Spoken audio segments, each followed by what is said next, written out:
morning. Good morning. Good morning. Happy Saturday, everyone. Happy Saturday, everyone. It is College Football Saturday official. It is here. This is the week that we've had circled since August, September the 28th. This is the Saturday that we've had circled. We have two blockbuster games, one in the SEC, one in the Big Ten, and one potential that could impact the Big Ten. We have in Tuscaloosa, Alabama tonight, 7:30, the clash between the Georgia Bulldogs, the number 2 ranked Georgia Bulldogs, and the number 4 ranked Alabama Crimson Tide. Tonight, we're going to find out. The torch, we do know the torch is going to be passed.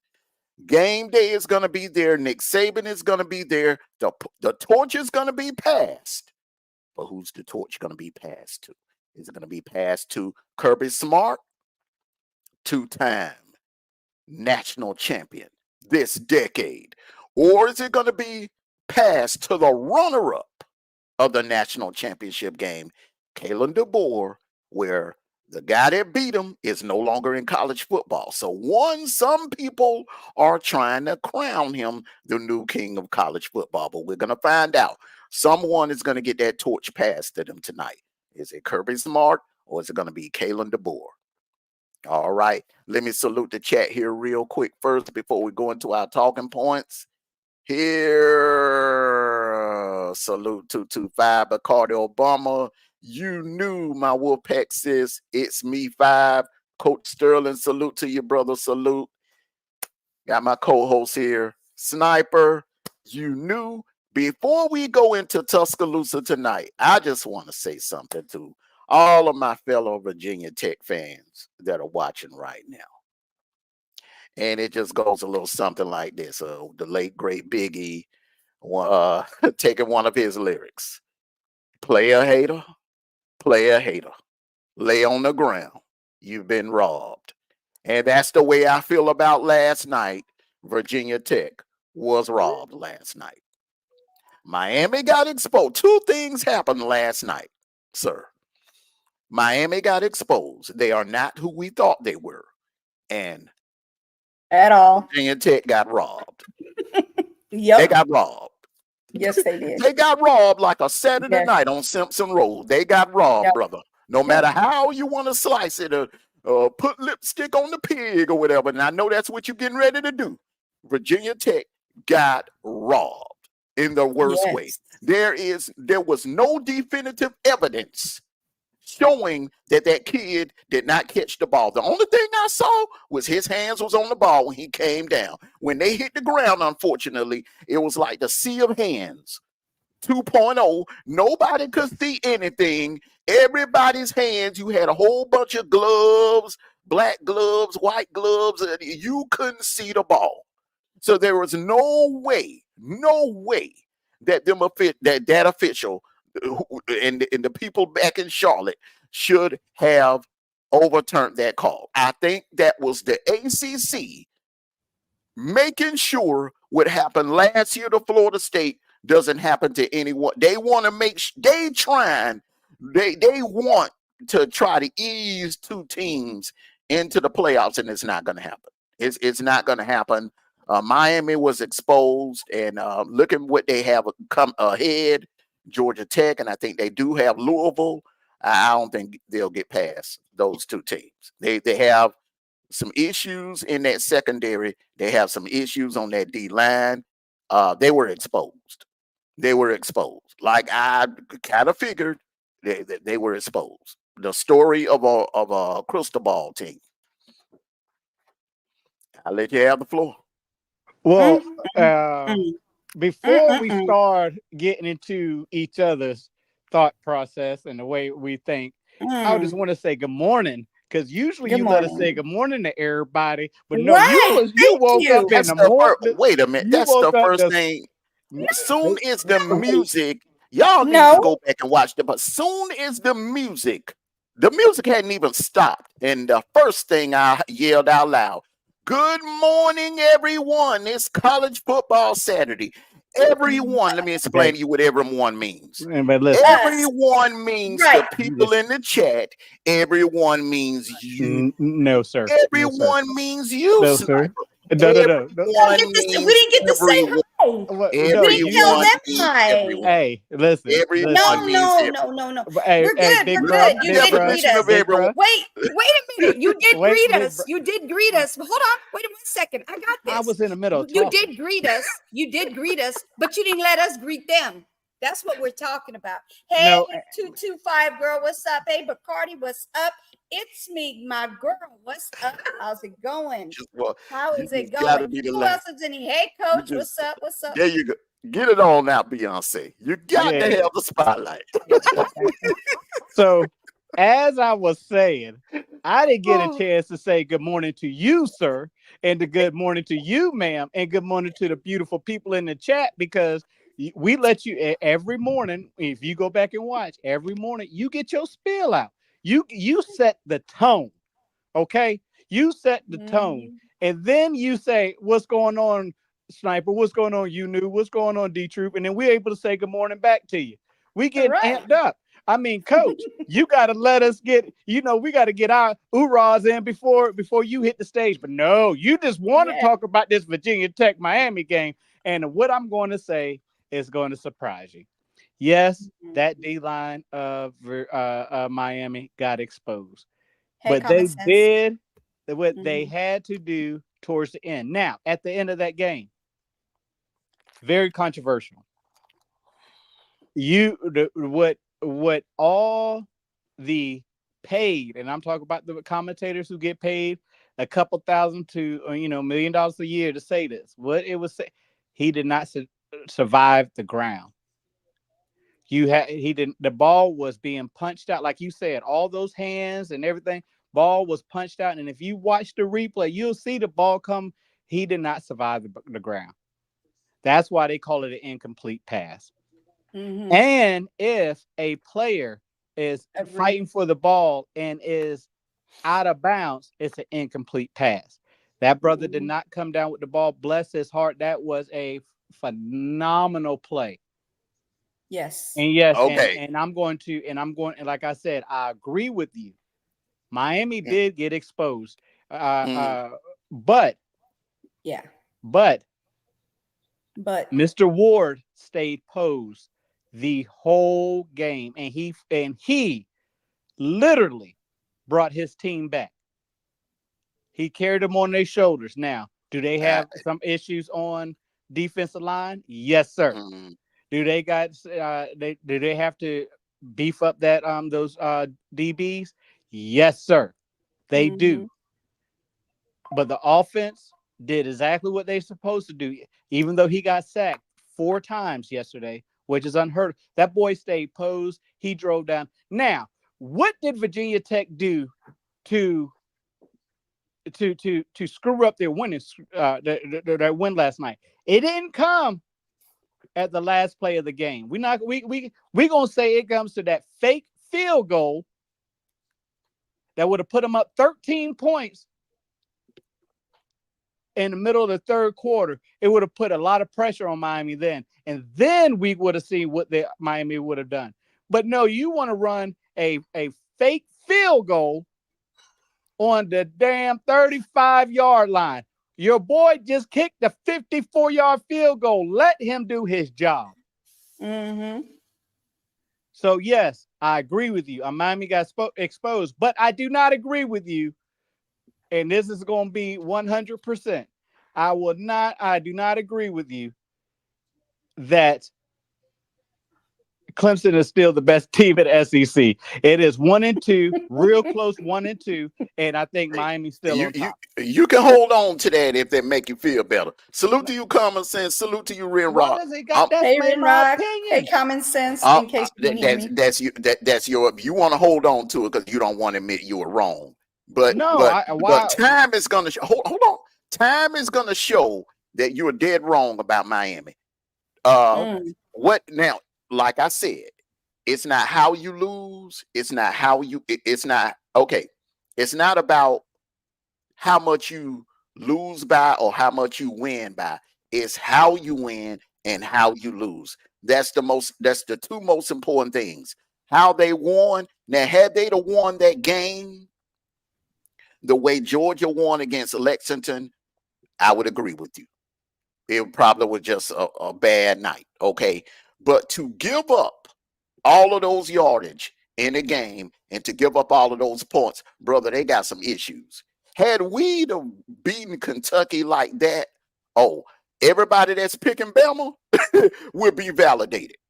38-34, a shootout with an inferior team, that is a serious red flag. I could see if the game was 10-7 or 17-10 or something like that. All right. But if your defense is giving up those many points and those many yards to an inferior team like that, then there's a problem. Okay. We picked Virginia Tech. We picked Virginia. We said watch out for Virginia Tech. Yeah, I did say. Well, if it was in Blacksburg, then when you came back and verified that it was in Miami, I was like, this game ain't gonna be close. Go back and watch the rewind. I said this game should be close. No. I'm saying we've been saying a few times on our lives that to watch out for Virginia Tech, and it's one of those teams to watch out for. I never said watch out for Virginia Tech. I never said that they would be a major player this year. Now, back in the Frank Beamer days, if Frank Beamer was still on the sideline, they was always in the midst of it. It was Florida State, Clemson, Virginia Tech, Miami. They was all fighting for supremacy in the ACC. But since Beamer has been gone, Virginia Tech has not been relevant. So I don't remember saying that. Now, I did also say that Blacksburg was a house of horrors for the Hurricanes ever since they joined the ACC. I don't know what it is about that place. They've had a hard time going in there winning games. But last night, my friend, that game was in South Beach. That game was right there in Miami's backyard. They even had the playmaker on the sideline motivating them. They had ex-Hurricane players on the sideline motivating them, and they still had a hard time putting an inferior Virginia Tech, a lower tier ACC team, away. I'm just telling you that. So all signs point, and I'm giving you they undefeated. They won. Okay. Hey, whoop-de-doo. They won. They're still undefeated. Cam Ward, he put up great numbers. Those 2 INTs, I think he may take a little hit in the Heisman. I think the winner of the Bama, Georgia, whichever winning quarterback comes out of that is going to emerge as the front runner. If Jalen Miro goes off tonight and Bama wins, he's going to emerge as the front runner. If Carson Beck goes off tonight and the Dawgs win, Beck is going to emerge as the front runner. So because he threw 2 INTs, you think he's gonna drop down a couple of spots? I don't think he'll be the front runner. I'm not saying he'll drop out of the Heisman race. No, drop down a couple spots. He ain't gonna be number 1. Let's just say it like that. Because he will not be the front runner. He will not be the front runner, sir. Not with that. He would not be the front runner. 2 INTs. You wouldn't. The only way that he will sustain and hold on to that number 1 spot if he'd have put up like over 500 yards. If he'd have put up something, Sam Bradford numbers that Sam Bradford would have 2 interceptions, but he would put up 500-600 yards passing. He didn't do that. He had 300 yards passing, 2 INTs. All right. So, and you also got to look at it. If you throwing the ball darn near 40 times, you can't help but to put up 300 yards. If you throwing the ball darn near on every down that you on every possession. So, like I said, all signs is going to point to this right here, sir. October the 19th is going to be October the 19th. No, salute to you, Bronze. October the 19th is going to be college football version of WrestleMania. You got Texas and Georgia. Miami and Florida, you got a whole slate of games that day. A whole slate of games. That is going to be hell of a college football day that day. But October the 19th, we're going to find out what what Miami is made of. We're going to find out if they're really elite or not. That's what we're going to find out about that team. Yeah. D-Truth, good morning to you, bro. Good morning, D-Truth. Hey, D-Truth, how are you? I am still. I know you want to hold on to that. Hold on to it. Okay. Hold on. Enjoy it. Because they got exposed last night. You can dress it up however you want to dress it up. Like I said, once again, if it was 17-7 or 18-7, I'd be right along with you, bro. Oh, yeah, I would be right along with you. But 38-34 in your backyard, in your stadium. Are you trying to convince prime time? Are you trying to convince me? I'm not trying to convince you. I mean, you want to be right. You want to be right until time proves you wrong. Okay, so I got some highlights I'd like to mention. I would like to talk about, in case y'all didn't know, I do exist up here. Okay, y'all need to let me speak. Okay, I wish I wasn't getting cut off. Go ahead. No, you can finish. Go ahead and finish.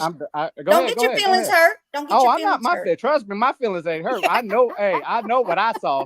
And I know that, and like I said, I agree. They got exposed last night. Did they play well? Yeah. No, they did not play well.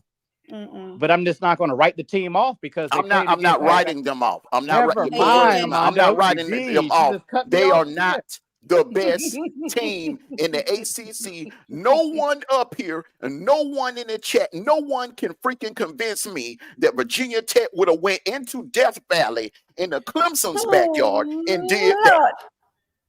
Okay? There's no way anybody can tell me that has any ounce of college football knowledge will tell me that Virginia Tech would have went into Death Valley and did that to Clemson's defense. Hell to the no. To the no. Okay. Go ahead. Go ahead, you knew. Go ahead. Okay. Whoever want to go next. D-Truth had just say a word. But go ahead. Okay, D-Truth, would you like to talk? To say a word? Yeah, exactly. Thank you. D-Truth, would you like to say something like hello to the chat or anything like that before I say the highlights? I'm just saying. I'm gonna say this right here. There we go. It wouldn't matter what Miami Virginia Tech played. Miami was let's say supposed to be the dominant team. And you know when a team comes to play somebody like Clemson, Georgia, Alabama, teams like that, the other team gonna get up for that game. That is the national championship game. So am I surprised that game was that close and that many points was scored? No, I'm not. Why everybody surprised? That Miami struggled in that ball game. Miami is not who we think they are. Cam is not who we think he is.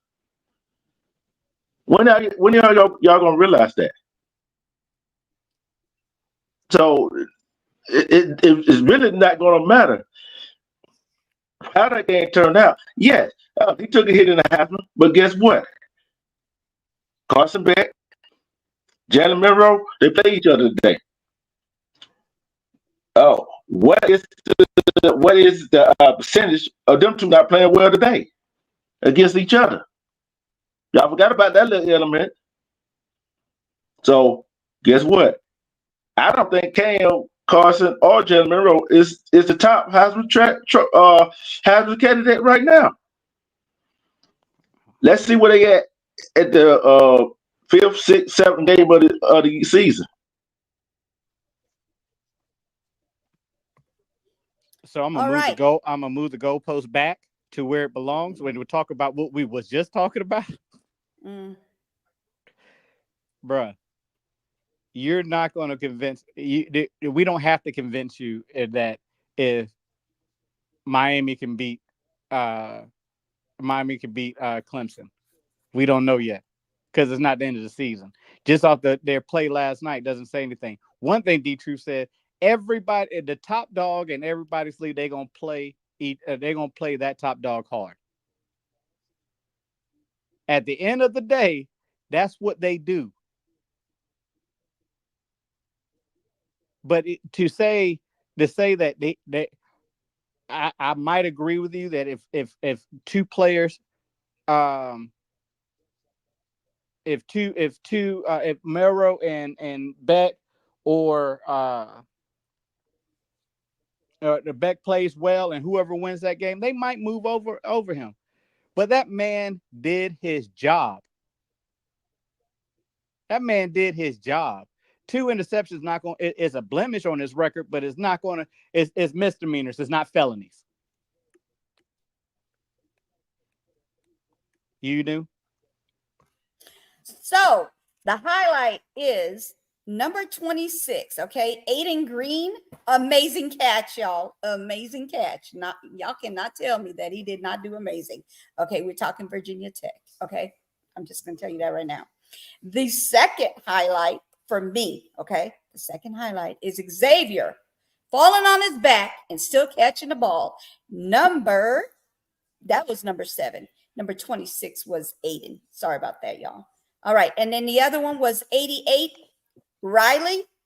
Yeah, he ran and got that touchdown. He did amazing. Just saying. I love it. Those are my highlights. And then the end, I hated that because I didn't want the other team to win. I didn't want Virginia Tech to win because I did choose Miami, but that kind of sucked for them. They'd have had 40 as the score, but then they ended up having it incomplete. Just saying. But it was a good game. It was a really good game. Okay, let me retort on all of you. Okay. Now I don't know what game. I don't know what you gotta do. Hold on. Come on now. Let's go. We on the time limit. Sniper. Okay, so I don't know what game you're watching. I don't know what game you was watching last night. Okay, and what announcers you was listening to. But the announcers that I watched, that I was listening to, both of them said that it was not enough evidence for them to overturn that call. They even brought the specialist in. The specialist was like, from his eye test, it kind of looks like he didn't main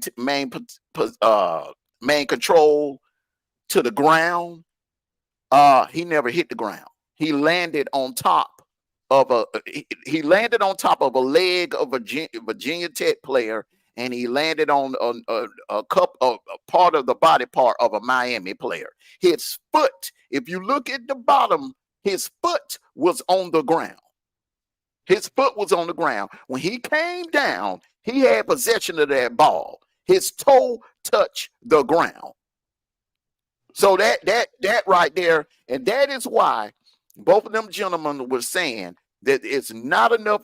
Even when they made the decision, they was like, well, this is not right. This sucks, because it was not enough evidence to overturn that. If it wasn't definitive, they shouldn't have overturned it. They got robbed. Virginia Tech got robbed. But hey, congratulations to the Miami Hurricane fan base. Congratulations. You stole one last night, but you're not going to be so lucky on October the 19th, because Louisville, I hear what you're saying. Teams play your best. They fight hard. Yeah. Mm-hmm. Yeah.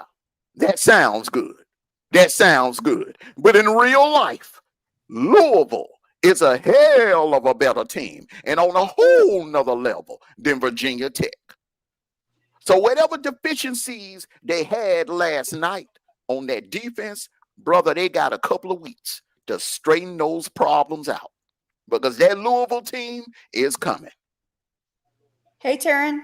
Okay, so I get what you're saying, Armando, but if it wasn't infinitive, or they didn't have enough evidence, then why did they overturn it to an incomplete? I'm asking. They were not supposed to do that. They took that 40 down to 34. So there was a reason for it. They were not. The rules simply states, when they brought in the replay And D-True, I remember we were doing a live about this when they first brought the replay system in. Salute to you together. Good morning to you. You do not overturn. You do not overturn a decision unless it is definitive evidence that it should be overturned. It was not enough that you could not see clear what was going on at the bottom of that pile. The fact is, they felt pressure from the crowd. It was, come on now, Miami. I don't want to hear Miami. They felt come on. Let me finish. Okay. I'll let you talk I'll let you talk and pause for a good 5 to 10 minutes. Let me get mine in. Yeah, now go for your 15 minutes. Let me get mine in. Let me get mine, but I ain't pausing. My words are continuously, one after the other. All right. Everybody knows, and I don't know about the NFL. Okay, they jerk around in the NFL sometimes with the replay system, but everybody knows what the rule says in college football. You do not overturn a decision without definitive evidence that that kid did not maintain possession. It was not any defense. You can't see.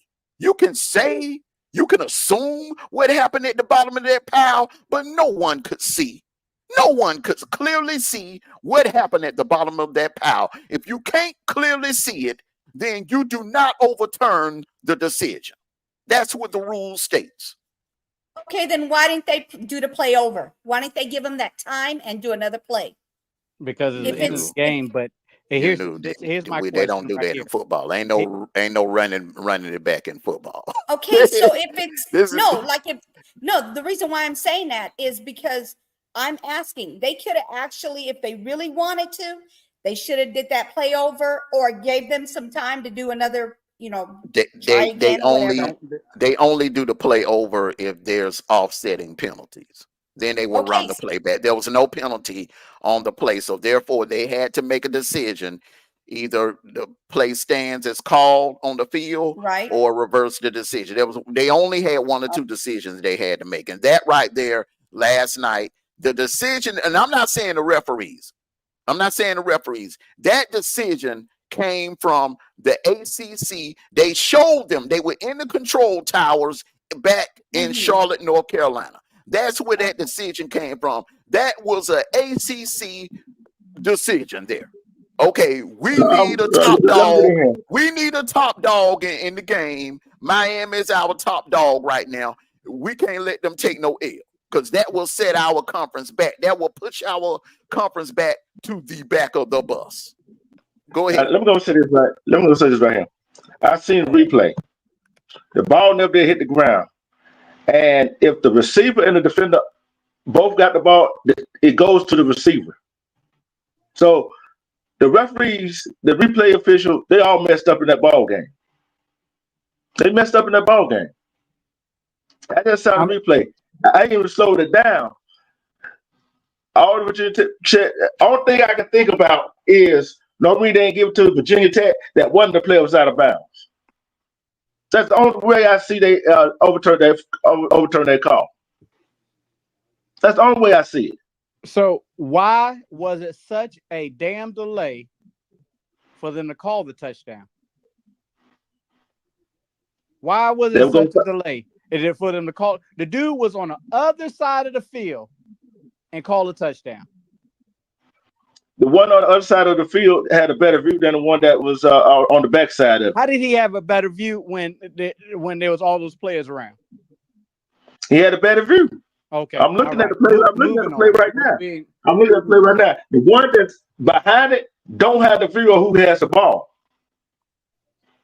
The one on the back side, yes, he does. On the far side, he had a better view of who had the ball.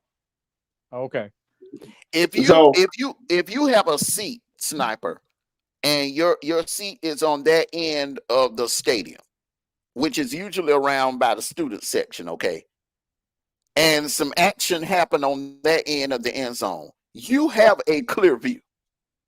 You have a clear view. You don't have to be right up on the action to see, all right? But one thing is for certain, majority of the people agree you could not see. You could not actually see what happened to that ball. So if you couldn't see what actually happened to that ball, and there was no evidence of that ball hitting the ground, you do not overturn the decision. Give you an example: the SEC championship game. All right, I felt like they should have overturned it, but because it was not enough evidence that Isaiah Bond did not catch the ball or he dropped the ball or whatever, the decision was upheld on the field. They did not overturn it. That's the rules. That's the rules. I'm just, if they're gonna do it that way, be consistent. That's all I'm saying. All right. I just saw, I looked at it again. I didn't see anybody catch that ball. but I'm going to tell you, I've got what the number of the It goes to the offense, was. like D2 said. Then it goes to the offense. Then it goes But to the offensive player. I seen the far side view where the official had called the touchdown. The guy that caught the ball for Virginia Tech, he had the ball in hand. His foot touched the ground. That's a touchdown. That's a touchdown. Ain't no way that's it. The game over. Look at, I'm not right here. Ain't no way. I don't care that play at the ground or not. When his foot touched the ground, that's the end of the play. That's the end of the play. It should have went to no review. You have to have complete control. That's the reason why they reviewed it. Yeah, he did have complete control when he came down the ball. I'm looking at it. There is no control. There is. Yeah, it is. Hey, listen. You'll argue that if that's the case, they should review all touchdowns then. In that case, how many times have you seen a player catch the ball and ends on catching and drop the ball? No one could actually see clear if that kid had control of the ball. The point I'm trying to make, I'm not trying to make the point of if he had control or not. No one can see. No one can see clearly if he had control of the football or if it was a touchdown or not. The decision on the field, if the decision on the field would have been incomplete, I would have been like, I could have lived with that. Okay, incomplete, call it incomplete on the field, then go to the booth. And then if it would have been no evidence that he caught the ball, then, the decision stands on the field. There was no clear evidence showing that he did not catch that ball. So for them to overturn the decision, that went against their own rules. But I think that was an ACC thing. They had to have a top dog in the game. Because if Miami would have lost that game last night, then you would have had both of your top dogs, Clemson and Miami, with one loss. That would have put the entire conference to the back of the bus, barring what Louisville does. I slowed it down. I made it huge. I made it clear to see. So what I'm seeing is, I'm actually seeing the Miami. I don't know what number he is, but the guy from Miami is under. And he looks like he ended up getting the ball on his stomach. That's what it looks like to me. There was no control of that ball. But why they didn't just call it? If that's the case, then why they didn't just call it an incomplete pass on the field? They called it. I wish we could show it on here, man. I wish we could show it on here because this would show you. It's big enough for me to see it clearly that it was on the Miami stomach. The guy from Miami. I gotta look at it and see what number he is. But let me look at it again. That's what I saw the whole. That's when I saw during the replay. We can go about round and round about this. I understand the rules, and you explained it for the chat and whoever doesn't know the rules a lot.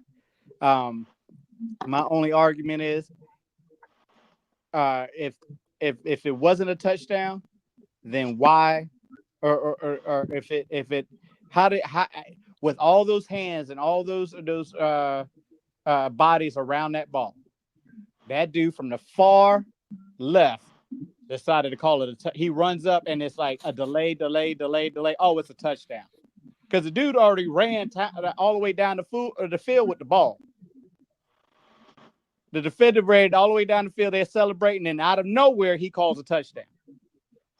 I think it was there to bring drama. I don't think there's no conspiracy theory behind it. But hey, it is what it is. Let's keep it pimping. Well, you have to admit that referees, sometimes referees make decisions, popular decisions for the situation at hand. You have to admit that sometimes they make decisions based on political reasons, and that was I think that because they showed the control towers back in the ACC. They showed the control towers back in the ACC. And they were back there talking and huddled up or whatever. If it was clear-cut evidence that he didn't catch the ball, it wouldn't have took that long. It wouldn't have took that long. Usually when it takes that long, there's not enough evidence to overturn it. If it's enough evidence to overturn it, it wouldn't have took that long for them to make a decision. That's all I'm saying. Just be consistent with it. It was number 43. Did he catch it? I couldn't see it. I couldn't see if he caught it. Could he maintain? Did he maintain possession all the way through? I'm gonna say it just like the commentator said. Both commentators said there was no way you could see if he maintained possession going all the way to the ground. There was no way you could see it. No one has X-ray vision through all of those bodies. You're right. It was number 43, y'all. It was number 43. I looked at it again. It was number 43. Okay. But you know what? Miami. I'm gonna tell you who initially caught that ball for Virginia Tech, number 9. All them hands on the ball, he still had possession of the ball. So no, that oh my Lord, no, he did not. Yes, he did. Yes, he did. You saw that. Yes, he did. I don't care. I don't care. I don't like these one of them. I'm calling. I see the referees and the replay official effed up. They should look if it's no evidence. The overturn the call should have stayed like it was.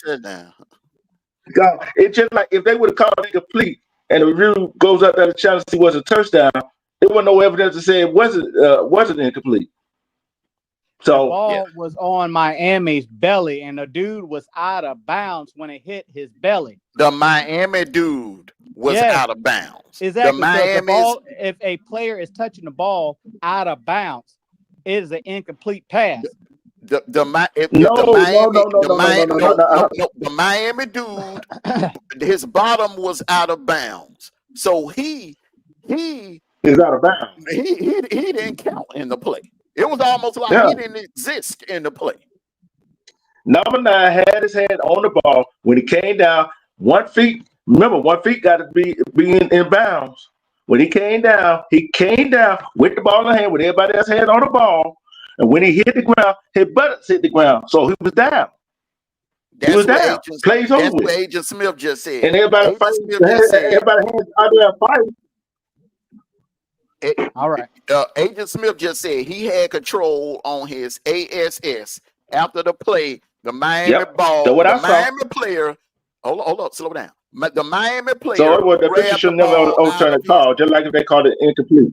Exactly. The Miami player grabbed the ball out of his. That's what you saw. You knew the Miami player at that time. He grabbed the ball, yanked the ball out of Virginia. Tried to anyway, but the dude he had the ball. They were fighting for the ball, and the ball started moving around. The ball started, but that still don't mean that the catch was incomplete. By that time, it was a touchdown. Play should have been over with. It was a touchdown. That's what I'm saying. You know what I'm saying? So political, but let's move on. Yeah, let's move on. I mean, they got. I don't think they're gonna get so lucky against Louisville. That's all I'm saying. They got exposed. They got problems. They ain't who we thought they were. All right. They are who I say they are. You can hang your head on that. Why is it gotta be? Why you can hang your head on that? That's your opinion. That's your opinion, bro. Let's move on. That's your opinion. All right. The majority of people in the chat disagree with you, bro. They got exposed. It don't matter.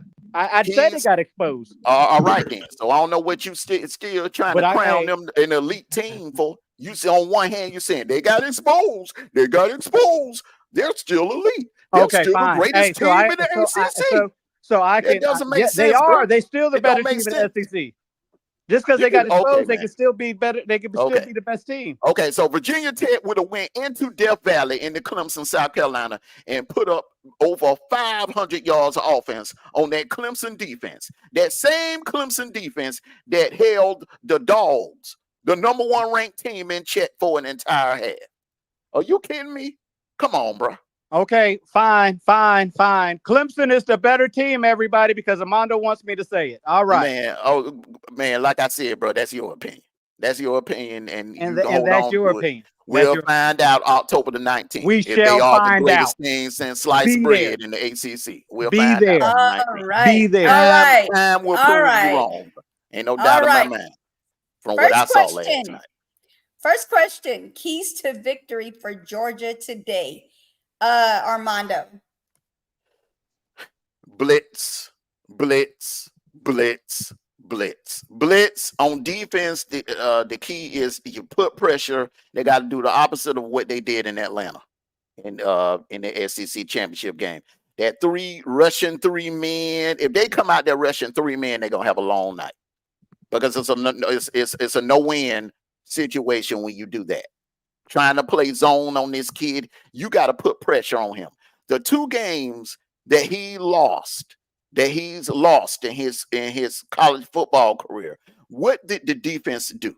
They put pressure on him. What did Texas do last year? They blitzed him all night. What did Michigan do in that Rose Bowl? They blitzed him all afternoon. They stayed on him from the first quarter to the fourth quarter. You got to put pressure on him. If he's going to beat me, he's going to have to beat me with his arm. He's going to have to turn into Warren Moon tonight. He ain't going to beat me with his legs. He ain't going to do that Michael Vick crap and run around all night like he did on me in Atlanta. If I'm Kirby, he's going to have to beat me with his arms. All right? Keys to victory on offense. Georgia got to test that secondary because that's Bama, that Tide secondary has not been tested all year. They have not faced a quarterback nowhere near the level of Carson Beck. So Bobo, you gotta test that secondary out. You can't come out playing scared and timid, calling them bull crap plays that he was calling against Kentucky. It's not gonna work tonight. They're gonna have to go for it. They're gonna go for it because only 1 or 2 things gonna happen. You're either gonna win or you're gonna lose. Ain't no all of this holding plays back and saving this. No, you got to do what you got to do tonight. And I'm just saying, be a little bit more aggressive. Test that secondary out on first down. Put pressure on them.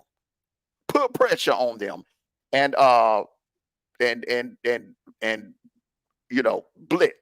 blitz on defense. Those are the 2 keys to victory for Georgia. All right, D-Truth.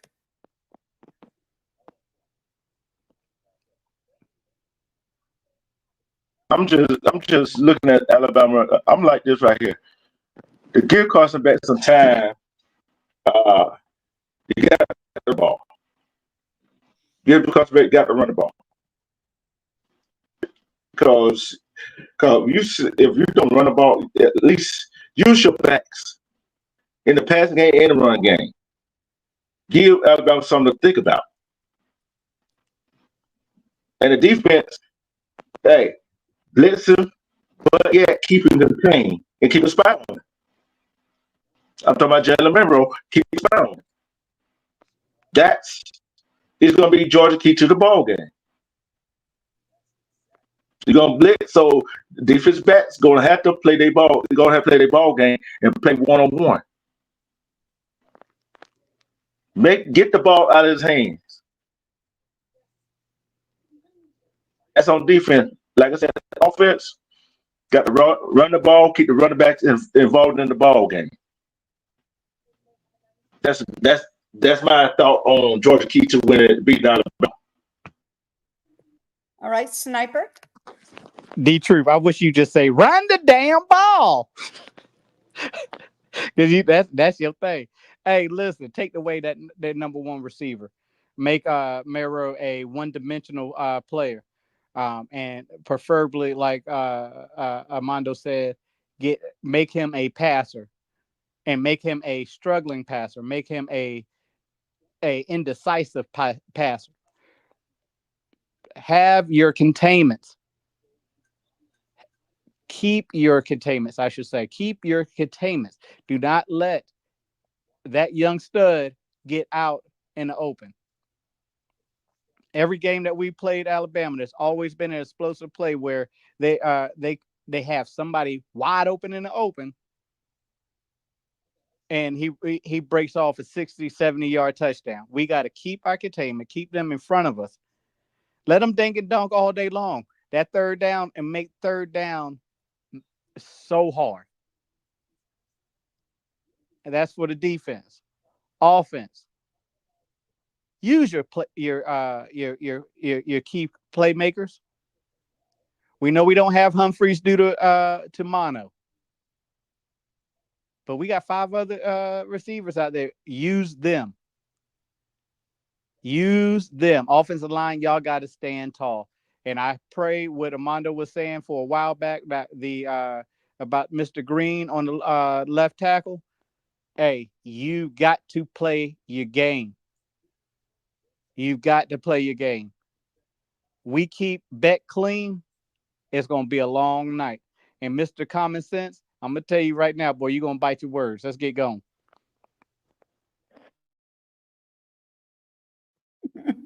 Any pushbacks? I got to push back on Mr. Common Sense. Mr. Common Sense, I don't know if you're aware of this, but do you know where Bama is ranked at in blitzing and drop back efficiency? Do you know where they're ranked at? They're ranked 134th in the nation. They haven't been getting pressure on the quarterback. So you got Carson Beck coming in, and Carson Beck has a quick release. Like I said, the 3 teams that Bama has faced so far this year, they're running quarterbacks. They're not known for passing. They don't have the ability to create plays down the field. Van Dyke was the only really decent quarterback that they would have faced, but unfortunately, he was hurt on the first play of this offensive series for Wisconsin. So they did not see Van Dyke at all. That would have been a great test. That would have been a great test for them had they played against Van Dyke, but that secondary has not been tested. And that right there is going to come back to bite them tonight. Georgia's been tested. Bama has not been tested. That's what it comes down to. I'm going to tell you this right here. I'm looking at the quarterback rating, right? And quarterback is ahead of Jalen Monroe. He's quarterback number 12. And this is tell you how much good a quarterback Jalen Monroe is. He's 22nd. He's 22nd out of all the quarterbacks. So, you know he's not that good of a passer. He's more of a runner. Because the quarterback rating depends on passing, right? Mm-hmm. So, like I said, make him a passer. Hey, 22. That's news to me. I can't tell because they've been crowning him the second coming of Michael Vick all week long. He's been more in the spotlight than Cam Ward has been, and Cam Ward is right now the leading candidate for the Heisman. But all week, Miro. We're gonna see. Cam Ward is number 3. And Clemson quarterback number 2. Jason Dart number 6. You see what I'm saying? Mm-hmm. And what all them quarterbacks ahead of him got in common? They passed the quarterback. Yeah. Well, you knew.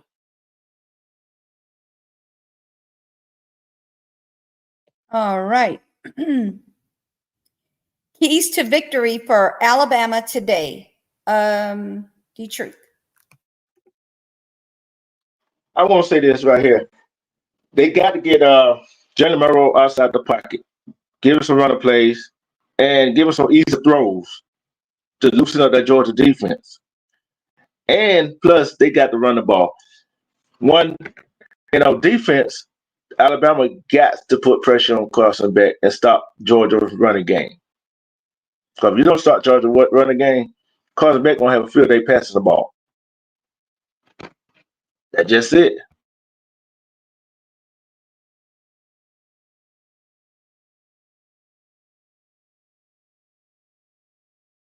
Sniper.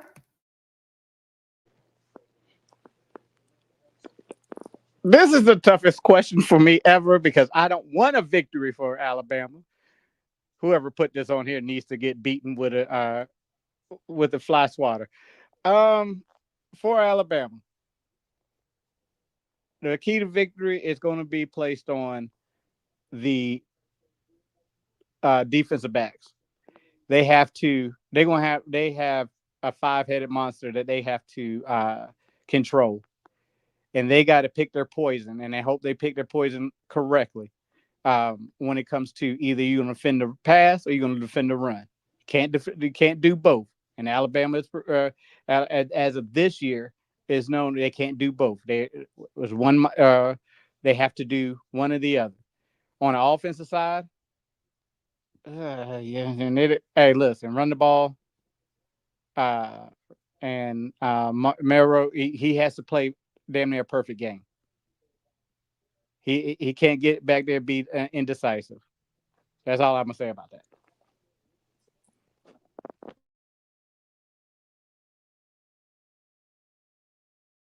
Armando. Well, I'm gonna piggyback off my bro D True. And the key is the victory on offense. I'm gonna start with the offense for Bama. You better run, run, run. You better run. Run the ball. Run the ball and sustain long drives. Don't go for the home run. Don't go for the quick knockout. Don't go for the quick knockout. Play the long game tonight. Because that Georgia offense, whether people want to believe it or not, that is a ticking time bomb waiting to happen. And if you give them enough possessions, they will explode on you. So you want to take a page from Clemson in the first half of that game, and you want to take a page from Kentucky. Play the long game. Play the long game. Win first down. This is what Kentucky was doing. They were winning on first down. 7 yards here, 8 yards here. Get into 2nd and 3. Then maybe 3rd and 1. And then you move the chains. You do that, you wet because the Georgia D front is already, they're banged up and they're thin. That right there, they're banged up and they're thin. You want to keep them on the field. You want to put Georgia in a position where the defensive linemen are playing more snaps than they normally would. That's the key to victory. Don't come out there with that hot shot crap like that you were doing on Wisconsin. Play the long game on offense. And on defense, force Beck to beat you down the field. Cut off everything. Cut off those intermediate routes. Force him to beat you down the field. We know he has the arm strength, but the accuracy is the question. If he's going to beat you tonight, you don't want him beating you with these slant routes and these cross routes. Dink 9 yards here, dink 10 yards there, dink 15. No, you want to force him to beat you over the top. Something he has not been able to do since he was named the starter at UGA. Thank you. And one more thing. Stop giving Georgia bulletin board material. As we've seen time and time again, when players open their mouth and they say something that he can't do this, or we did this to them 2 years ago, we're going to do it again. Man, do you not know that you are just feeling fuel to the fire? Stop doing that. That is a key to victory for that is a key to destruction for Alabama.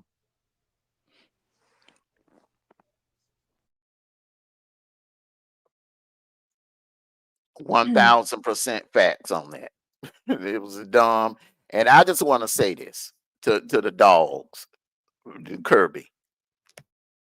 I know you've been given bulletin board in the past.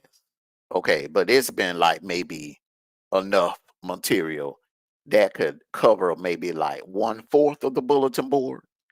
This week, well, for the last 2 weeks, you've been given enough material to cover the entire bulletin board. Comments after comments. Milroe has been talking crap all week. These alumni have been talking crap all week. Tyler Watts, he went as far as saying that Bama was not only going to win tonight, that he was going to break, that they were going to break the Dogs, and they were going to finish with 3 losses. They would be 9-3, and they would miss the playoffs.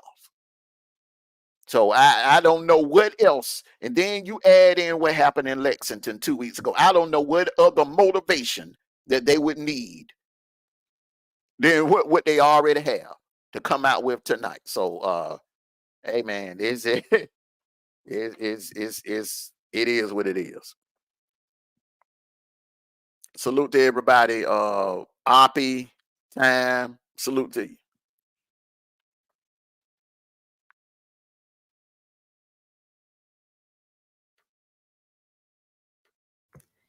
All right. The Dogs offense will need to put up at least 30 points to defeat Bama, tonight. Yes or no, Sniper?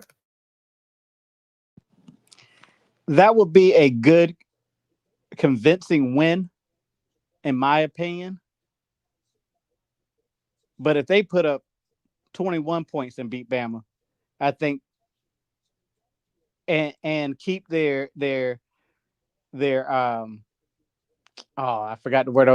And keep Bama from out of the end zone, like they have been doing for the last 16 quarters, and keeping people out of the end zone. I think that'd be impressive also. If the defense stand tall, bow their backs, and don't let them get explosive plays, we will be. But 30 points will be a very convincing win, and let people know that Georgia hasn't gone any place.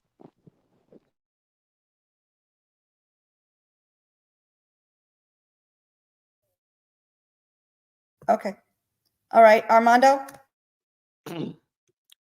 Well, the answer is simple here. When have we beaten Bama under 30 points? We can go back to 2012 SEC championship game. We came up short. What it was, 28 points. We can go to. We're not even going to talk about the washout game in 2015. We're going to go to 2017. What it was, 23 points. Wasn't enough. Let's go to 2018.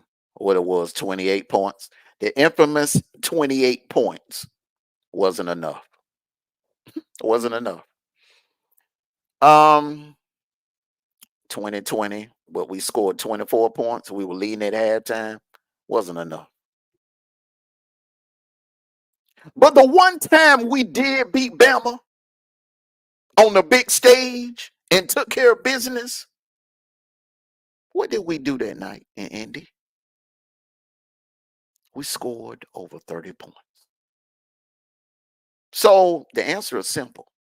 The goal for the offense,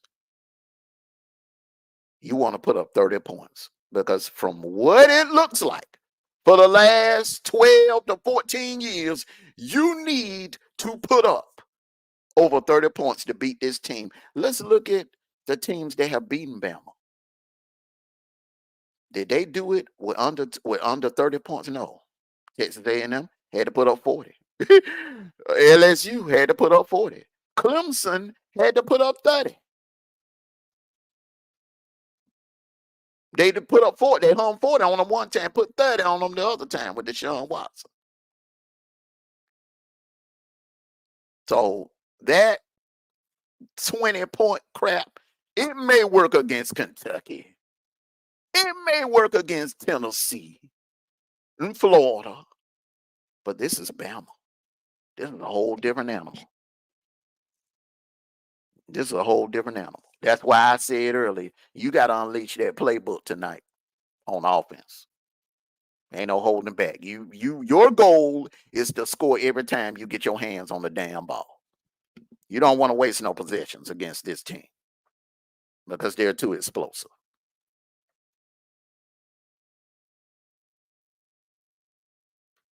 All right, D-Truth. I'm going to say this. If Georgia defense plays like they're supposed to be playing against Alabama, they ain't going to need 30 points. They don't need 30 points. Just think, if they keep Alabama kicking field goals, they keep Melrose making a pass instead of a runner, they ain't going to need 30 points. So I'm going to say, no, they don't need to score at least 30 points. Because that defense is going to hold Melrose and Alabama to less than 30 points. Probably, I'd be surprised if Alabama scores 21. I'm saying I'm never going to score under 20 points tonight. Because Georgia old Alabama. So, hey, long Georgia defense play like they're supposed to play and don't do nothing crazy, they don't 30 points. All of that, right. it sounds so good. All of that, it sounds so good. It sounds good. But in real life, So you got to wait. Hold on. Let me finish. Let me finish. But in 2021, in 2021, that's 3 years ago. 3 years ago. In 2020, you were done. In 2021, we had a D line full of first rounders. Sawyer, Carter, Jordan Davis. Okay? We had the greatest D line in the history of our football program. And we scored how many points in Atlanta? In that first game? 20 what? Wasn't enough. Even with that powerhouse of a defense. In real life, we don't have a Jordan Davis tonight. We don't have a Jalen Carter walking out of that tunnel tonight in Brian Denny. We don't have a Jamar Sawyer. We got some great D linemen, but we don't have elite D linemen like we had in 2021. And that wasn't enough in Atlanta. 20 points wasn't enough. So what makes me think that what we have a banged up D line and the way they looked against Kentucky would pitch a shutout on that explosive, tired offense to the point where all we need is 21 points to defeat them. That's wishful thinking. But in real life, we're going to have to drop 30 to win this game. 2021, 2022. Don't hold a hell of beans for today. It doesn't hold nothing for today. It's what we do today. Not looking about what happened last year, the year before, the year before. Yeah, that sound, it happened. It happened. But in 2017, 2018. Let's stay current. What do we have today? Does our defense have enough today to hold them? I believe they do. Can we stop their explosive plays with what we have today? I think we can. So you keep saying about what happened this year and that year, and this don't hold a hell of beans about tonight at 7:30. And that's all I'm going to, because if we're basing on what we had a couple of years ago, then damn it, we would never be successful.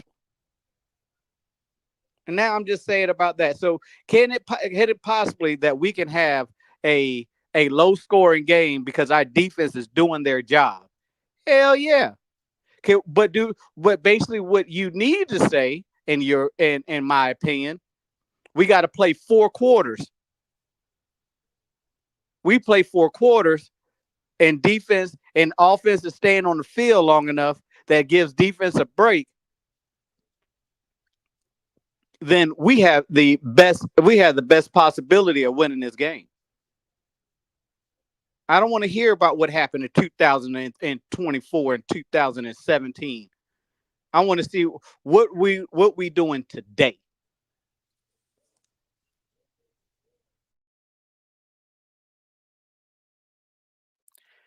Well, you have your way of giving your opinions, and I'm big on analytics, and I also look at a pattern of things. Okay, so if you want to believe that 21 points would be enough to win that game tonight, that's your right.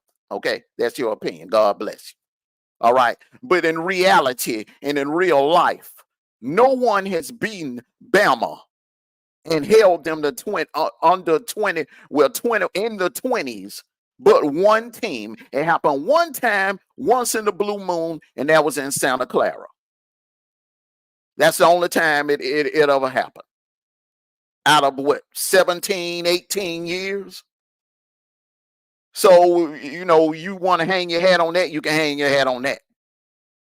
Once out of what, 17, 18 years? Okay, but if you're going to play 4 quarters, sir, and your eloquent rant sounded good. If you're going to play 4 quarters like you just stated, then you're going to be putting up more than 21 points. Did they play 4 quarters in Atlanta? No, sir, they didn't. Even though they did put up 34 points, we half-ass dragged in that first half. You know it, and I know it, and every Georgia fan that's watching and listening knows. Did we play an entire 60 minutes in Lexington? No, we did not. We half-ass dragged in the first half.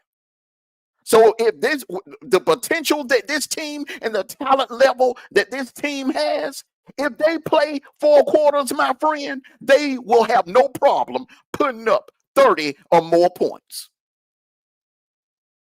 But the question is, do they need to? And you say yes, and I say no. In my opinion, they need to. In my opinion, it says I say it could be a low scoring game. We put up 21 and still win. That's all right. But again, we love a good history lesson. History basically history presents a pattern. But you can't show me where a team that defeated Bama scored less than 30 points. I'll wait. Give me a second. You're going to have to Google. You're going to have to Google. You want to talk about history? You're going to have to Google that.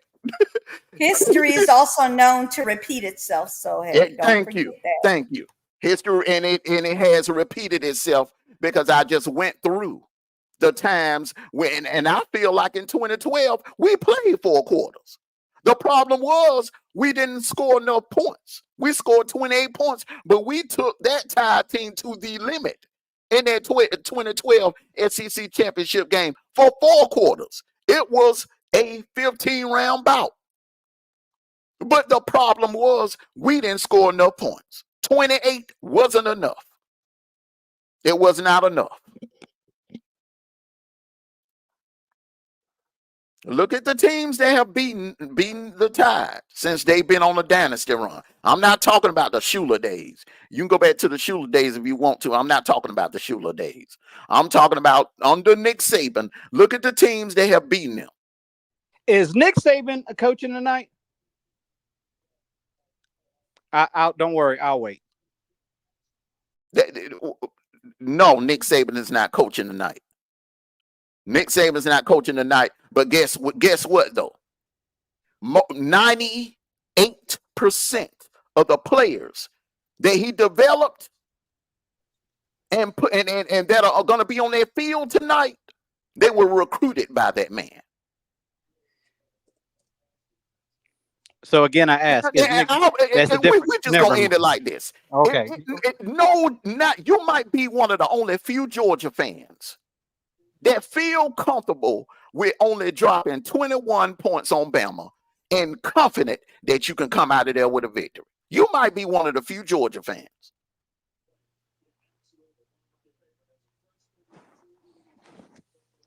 I think your comment that you made earlier states that it's not how many points you put up to win, it's how you win. Exactly.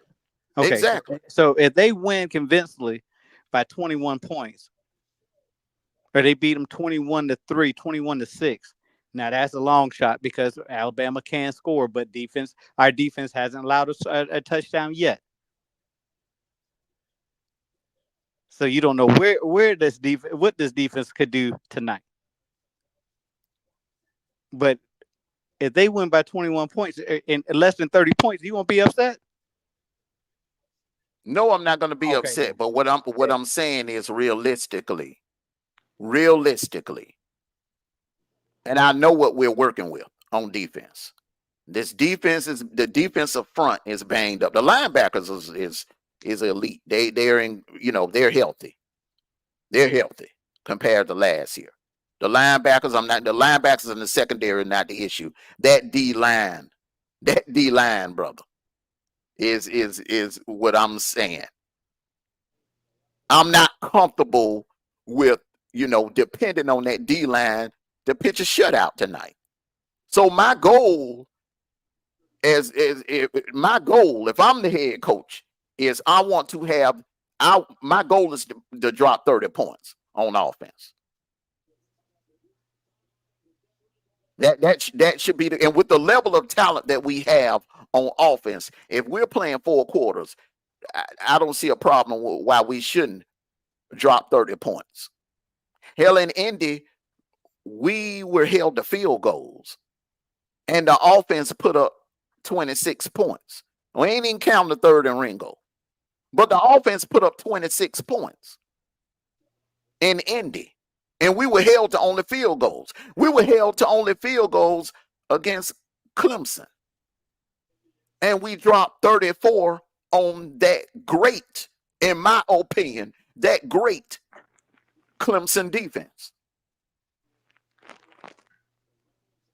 So if that offense, and you talk about playing 4 quarters, if that offense comes out and do their job and play 4 quarters, there's no doubt why they shouldn't drop 30 points in Tuscaloosa tonight.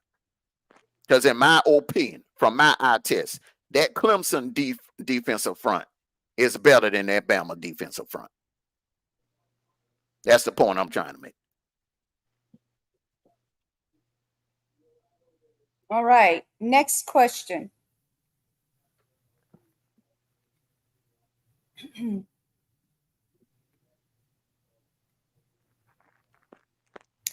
Tonight we find out Penn State is elite, yes or no? If they're elite, yes or no? Be true.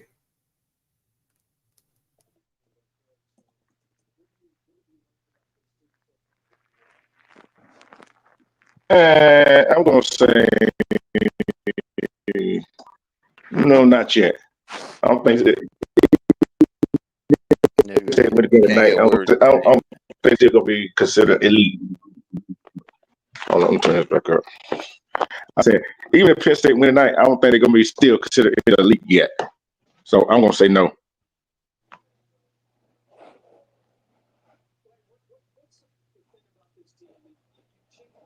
All right, Sniper. A good team to play in the playoffs or make it to the playoffs, yes. Elite team, no.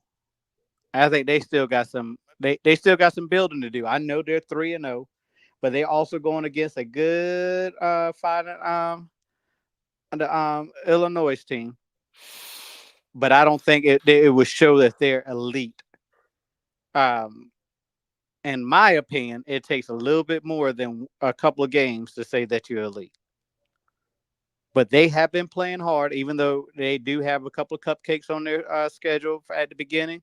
We're gonna find out if they are contenders or pretenders, but not elite. All right, Armando. They got to show up tonight. They got to show up tonight.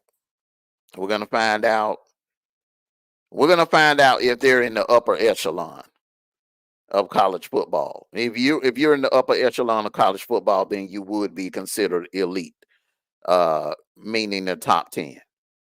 Because you got over 100 teams in the Power Four. So if you're ranked inside the top 10, salute to you, C Viper. If you're ranked inside the top 10, and then according to the polls, you are elite. So we're gonna find out tonight if they really are or not, technically. Are they a blue? Are they? Well, they're blue blood, but are they on the level of what Georgia and Ohio State and Bama has been doing for the last couple of years? No. But if we're going by this year and the rankings, according to the rankings right now, they are considered elite. But tonight we're going to find out if they are or not, because if they lose this game, they're going to drop. They're going to drop out of that elite status. So tonight we find out if Penn State is elite or not. Yes. We're going to find out tonight. We're going to find out a lot about them tonight.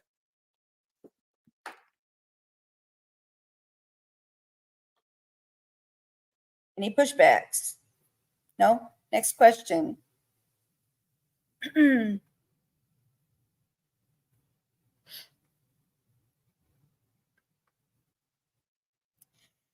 All right. Keys to victory for Illinois tonight.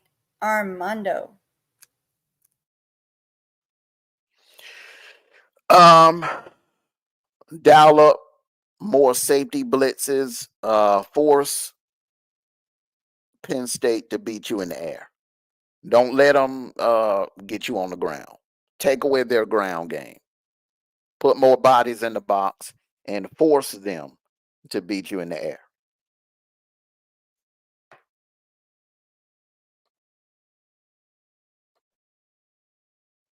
All right. D True.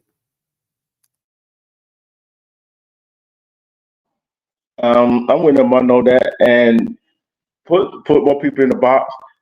And you can fake blitzes, make that quarterback have to read the defense, and read the defense right, and keep the offense on the field, to keep keep Penn State offense off the field. That's the bottom line.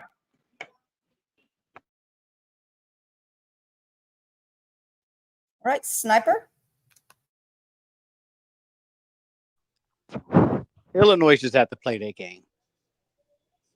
They can't try to overdo it. They can't try to be somebody they're not. They're already going to be at Penn State. So they got to get control of their emotions at the beginning of the game. They just got to play their game. I think if they play their game, I think this is going to go. This is going to be another nail biter.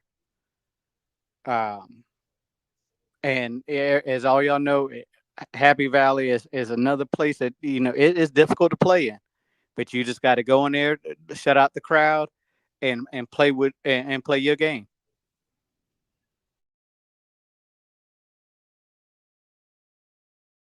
All right. Any pushbacks? No pushback, but I just want to say that they got Drew Aller. You got to test that arm and that accuracy down the field. Don't let him. You got to force him to go from being a game manager to a gunslinger. You want to see if Drew Aller can become Drew Bledsoe tonight, or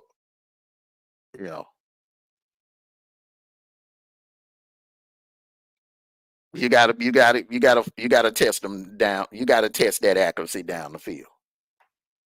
and shut that run game down.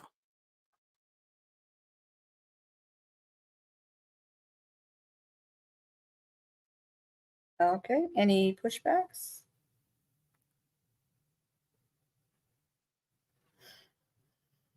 All right. Tonight we find out if Kirby Smart is an elite head coach.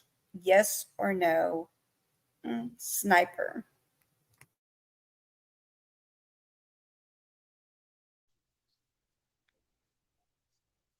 I think that Kirby Smart already put his name in elite coaching. I think it will solidify his position as elite coach by beating Bama. But find out if he's an elite coach, he's already proven. He's already proven. So he's a great motivator. He is a great he controls. He made some bonehead decisions a couple of years ago, but at the end of the day, he's already put himself in the elite coaching category.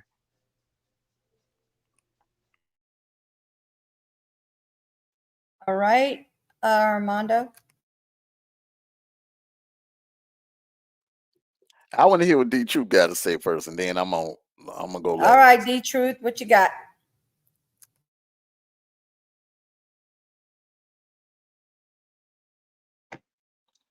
Well, elite, that's a very big word right there.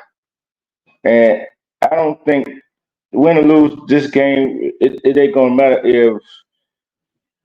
if this game put him in the elite status. What normally puts a coach in elite status, you use a championships. So if Kirby gonna be mentioned among the greats as elite, he got to win championships. That's all I got to say. All right, Armando, go ahead. Let him have it. I love them. My God. I love them. I love my two brothers. I love my two brothers. Okay, so woo. All right, let me get behind this wheel like a pilot and land this plane. Okay, so championships make you automatically elite. Beating Bama and winning championships make you automatically elite. I remember us having a conversation on the post-game show after Georgia beat Clemson 34-3 about a man that has 2 natties and multiple wins against Bama, and how the media just raked him through the coals. They were ready to pour dirt on him.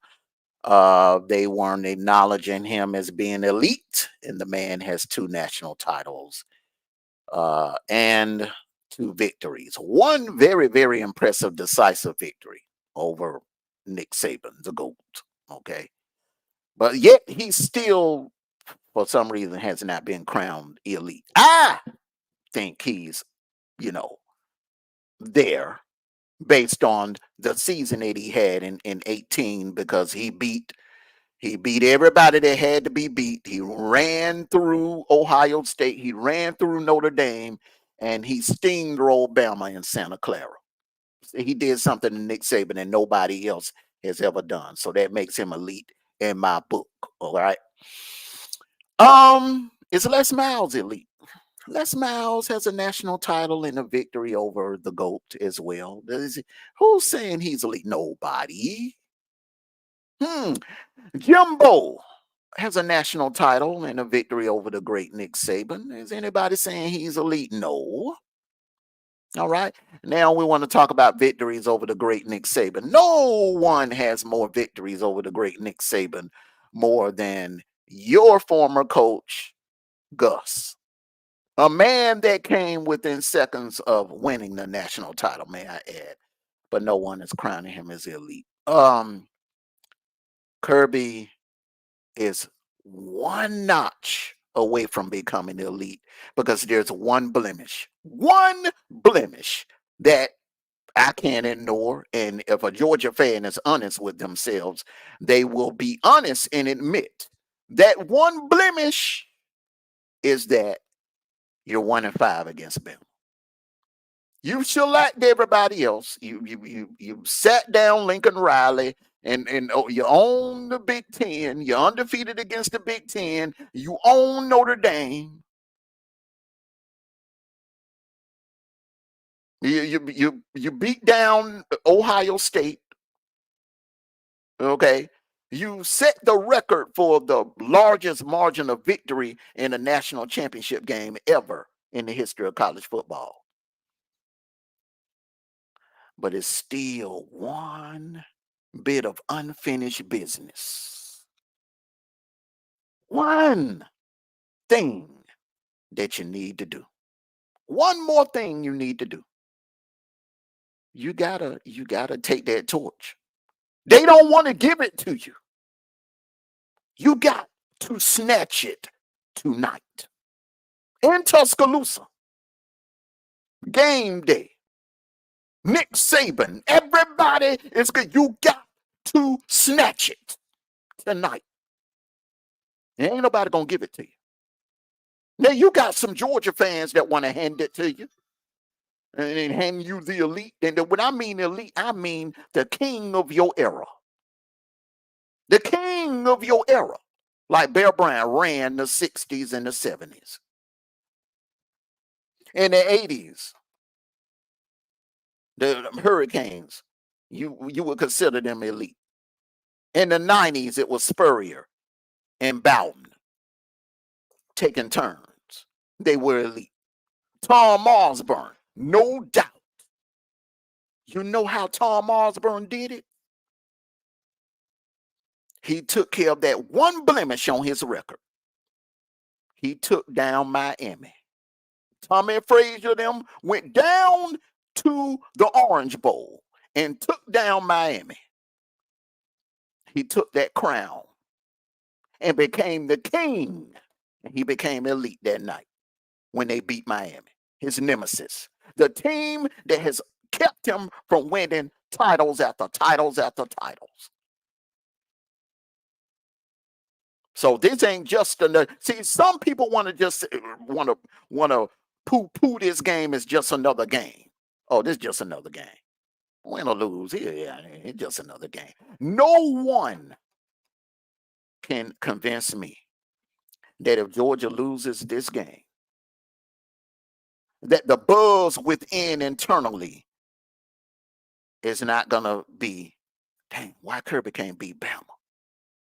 You can beat everybody else, but you can't beat Bama. But to elite means there's no questions, no doubts, no nothing that you are the best of this era. So what do you want to be? You want to be Bear Bryant? You want to be Nick Saban? You want to be Tom Osborne? You want to be Steve Spurrier in his era? You want to be Tom Osborne in his area? Where no doubts that you are running this thing right now? Or do you want to be Dabo? Where you had your moment, won a couple, and then you just couldn't do it again. So to be elite means you never satisfied. So like Hakeem Olajuwon, in my opinion, he was great. He won 2 NBA titles. Jordan was elite because he was never satisfied. He was greedy. 2 wasn't enough. 3 wasn't enough. 4 wasn't enough. 5 wasn't enough. 6. And that's why he stands out. I want Kirby to stand out. I don't want Kirby to be looked at as another Urban Meyer. You win a couple of and you pat on the back. Yeah, you won some national. No, I want Kirby to stand out in this era. In order for him to stand out, the harsh reality for every Georgia Bulldog fan, you got to to put Bama down once and for all. You got to put down that big bad monster once and for all. You got to take out that boogeyman that has been your boogeyman since 2017 in that Mercedes-Benz Dome. You got to take down Bama tonight. No ifs, and odds, or buts about it. Come on with your pushback. Oh, I'm coming with a pushback. Hey, again, I'm gonna ask you. Hold on. Again, I'm gonna ask you as a one of the greatest Georgia fans ever. Is Nick Saban playing tonight or coaching tonight? Because I don't think he is. I keep asking that question. So in your logic, we beat Bama, and guess what? The narrative is going to be they beat a non-Nick Saban Bama. So since Kirby only beat Bama one time, and we beat them a night, and they're gonna say that we didn't beat a coach by Nick Saban, does that hang over his head? Hell no, it doesn't hang over his head. We're beating a team. Now, Nick Saban is the GOAT, hands down. But to say that just because they have not beat one team in the last couple of years, he's not elite. Les Miles has won championships and lost to people. You saying he's not elite a coach? It seems like every Georgia fan wants to beat Bama, just like every Georgia Tech fan wants to beat Georgia. But you cannot take that title away from him. It's not given. He's fought through it. He's fought through it. Yes, Bama has been our nemesis of getting to the playoffs every year since Kirby's been here. But again, I ask, is Nick Saban coaching tonight? You can keep going back in history all you want, but guess what? It's not going to bring Nick Saban back. Nick Saban's right now on TV on ESPN Game Time, sitting in Tuscaloosa, be watching the game from the press box or from the $1 million boxes. He ain't coaching. So yes, it will put a notch in the belt for Kirby to beat Alabama tonight. But at the end of the day, that brother has worked his butt off in the last 9 years to put Georgia where they are.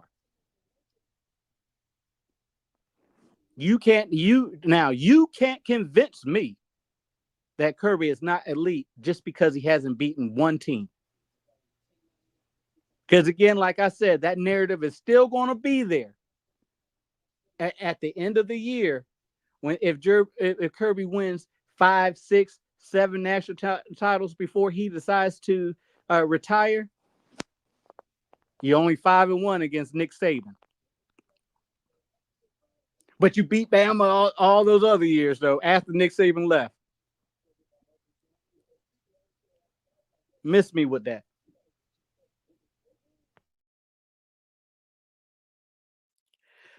Well, what we have here is a difference of opinion in two Georgia Bulldog fans. Okay, you have one Georgia Bulldog fan that has a low ceiling for his team. He's just happy to have a couple of national titles. That makes him feel good. Okay. Did I say that? Ain't nothing wrong with that. I'm talking. No, you ain't gonna be putting words in people's mouths. Ain't nothing wrong with that. If you're happy and satisfied with 2 national titles or whatever, that's fine. Put words in people's mouths. I'm a different UGA fan. I'm a different UGA fan. I want the best for my team. I want the best for my coach. I expect more. I have a higher ceiling. Okay. Now, yes, Nick Saban is gone. He's gone. I keep mentioning that he's going to be on game day. He's going to be on game day. This is his homecoming. I keep mentioning that. So therefore, what should that tell you? Oh, Armando is aware Nick Saban is not going to be on the sideline. Yes, I know that. Now, would it make a difference if Georgia wins without Nick Saban being on the sideline? No. But ask any Kansas City Chief fan, do they give a damn about Tom Brady not being with the Patriots anymore? Or Bill Belichick not being with the Patriots anymore? No. But they're shining right now. They're elite right now because there's no doubt right now that they are the best in the NFL right now. That's what being an elite means to me. When you are head and shoulders above everyone else. Now, Nick Saban, is he on the sideline tonight? No. So everything you just said, history lesson, Nick Saban not on the sideline, all that sounds good. It sounds good. But in real life, it would be even more of a disaster to lose this game tonight without Nick Saban being on the sideline. Because the buzz will be why you can't beat this team. Why you can't beat this team? What is it about this team? Is it the crimson helmets with the white lettering? What is it? What is it? You let a man come in from the Pacific Northwest without playing against any legit competition, played 3 warm-up games, and then get you on a big stage on a Saturday night in front of the world and do the same thing to you that was done by your mentor.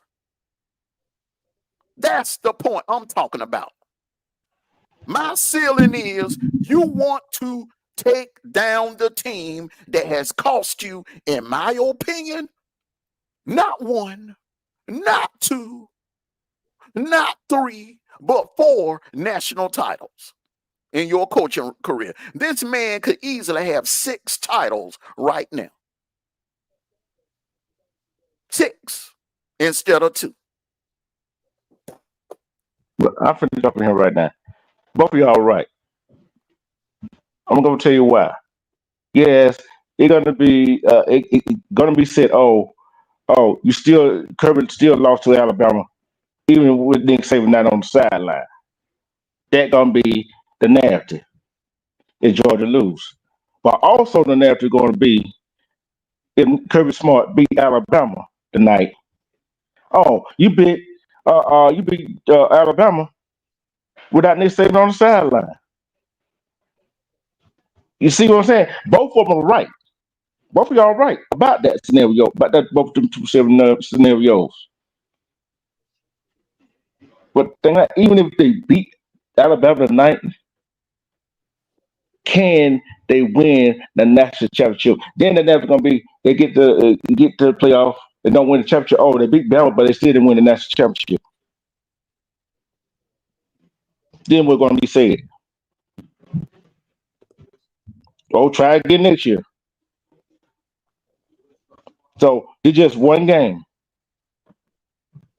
Hey, all you're doing is trying to get into playoffs. Forget them AP rankings. Get the coaches rankings.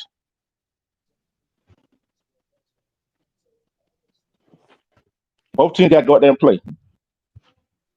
I understand. Hey, they beat Bama 1 out of 5 years, 1 out of 5 tries. Yeah, got to beat them when it count though. Do this game count? Yes. You probably get one of the team 1 loss. Is it the next championship game? No. Is it gonna keep you out of playoff? Maybe not. You keep winning.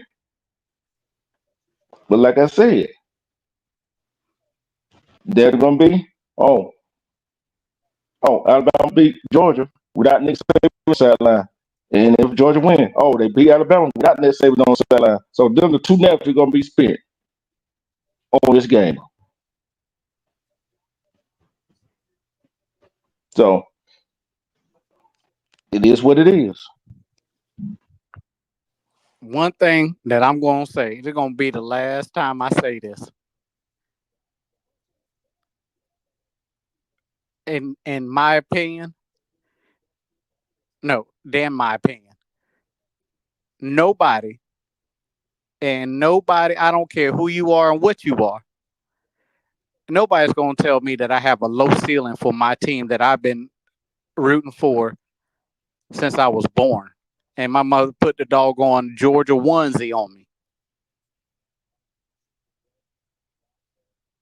Ain't no damn way. I've been through the storm. I've been through the losing seasons. I was 1 year short of saying I was alive when they won their national the championship back in '80. 1 year short.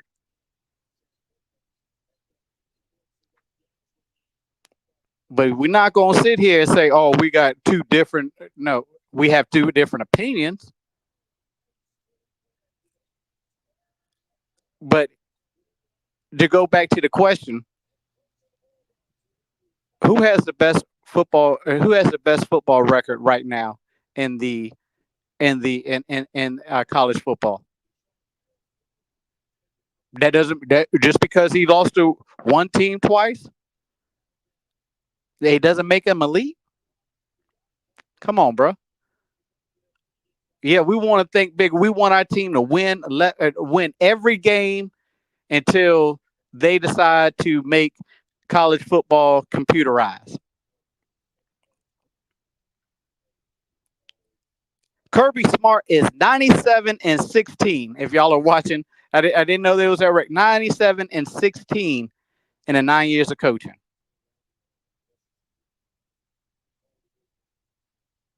Why? But he's not elite because he didn't beat Bama. What sense does that make? Math ain't math, and if you ask me, you 97-16 in 9 years. How do you go undefeated? How many years? You win 2 national championships in the last 3 years. Is there more to come with this team?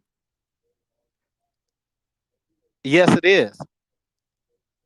But to say the brother is not elite because he didn't beat one team, he's 1-5 in one team, so he's not elite. But he's 97-16 though. He just one hell of a coach.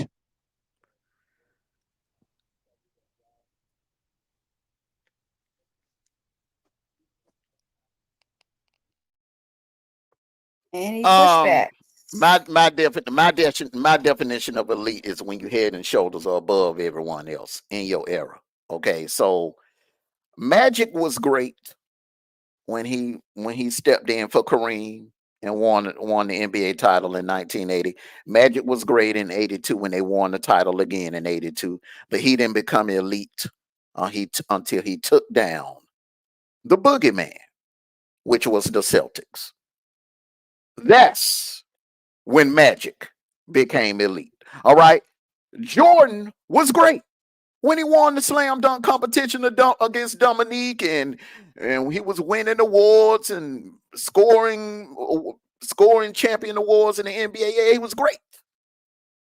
But he didn't become elite until he took down the boogeyman, Bad Boy Pistons. Because when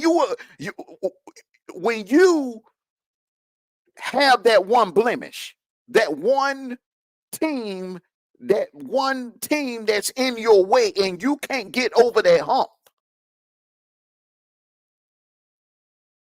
then you are not the best at the time. You're not the best until you get over that hump. The Red Sox didn't become a dynasty until they were able to take down the boogeyman. Rivera, Jeter, Bernie Williams.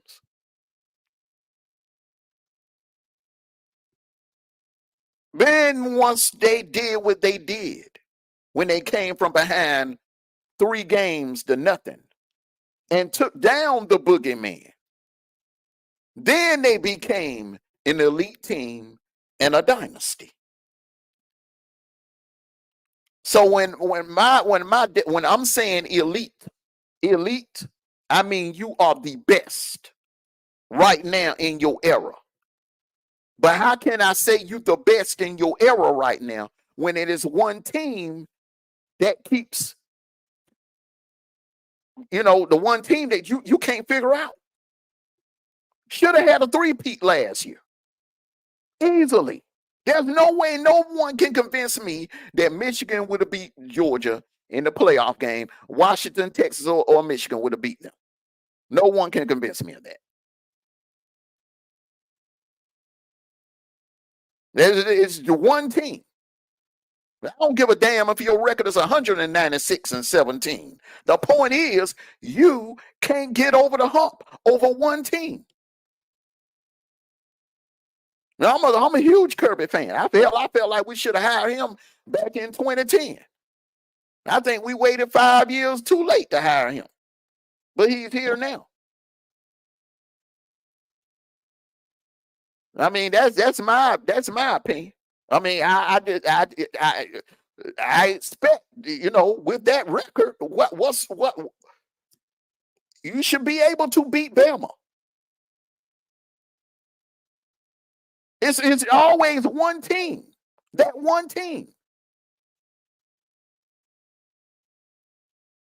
And I'm not the only one that's asking that question. A lot of people are asking that question. You beat Ohio State, you beat Oklahoma, you beat everybody else, but why you can't beat Bama?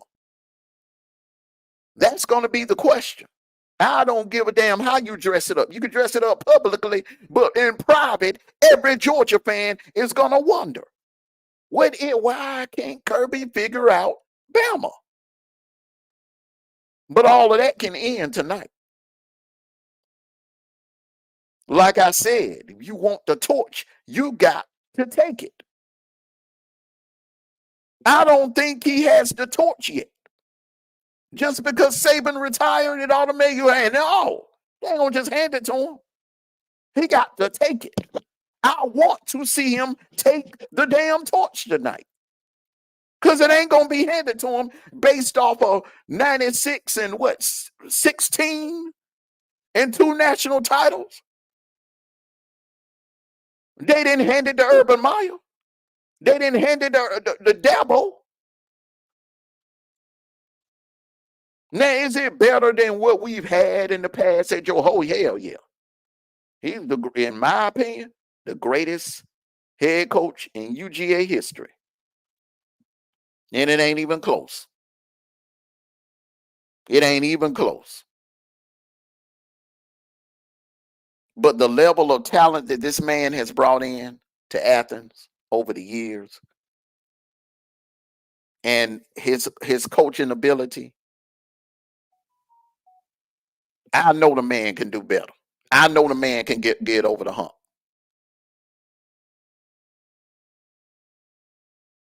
I know he can get over the hump. And he will. And ain't no doubt in my mind. He will. So I'm not giving him no low ceiling.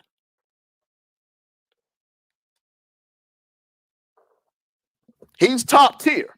He's top tier, yes. He's top tier.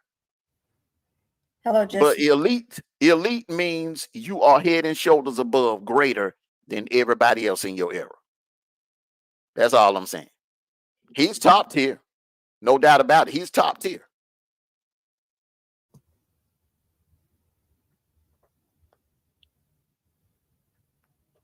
All right. Any more pushbacks? No pushback. Let's move on.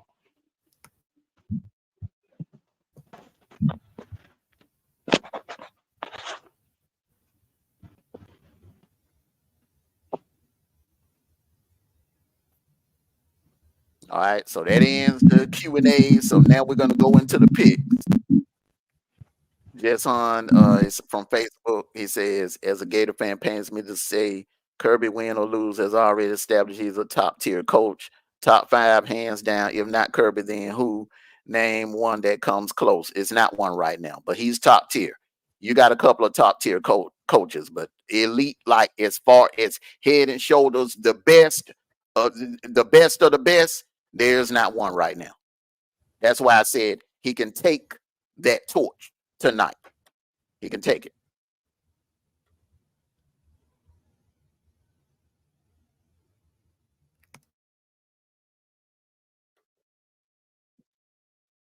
All right. UK and Ole Miss. We've talked about it.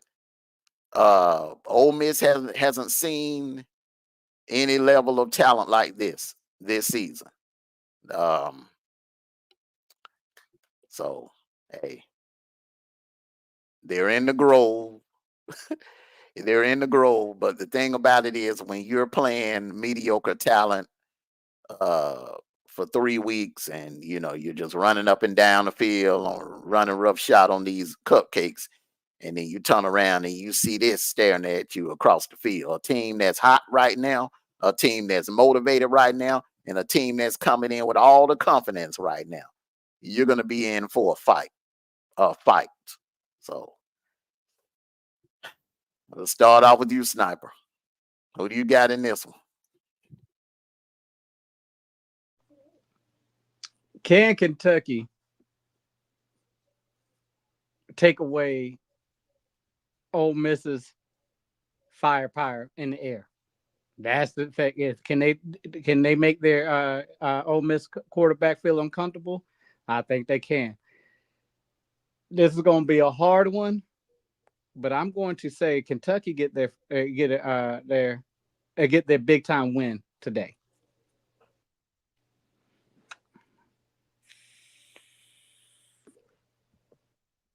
Right, D-Truth? Who are you going with? He said Kentucky, man. Kentucky. Oh, okay, just want to make sure. Make sure I said it loud and clear. I just want to make sure. Hey, he didn't waste no time. He must have thought about it for a while. Come on, I'm last. Y'all take it too long. Come on, I already got somebody. Let's go. We already know you're going with Kentucky. Man. Calm down. We already know you're going with Kentucky because I'm going with Kentucky. Kentucky.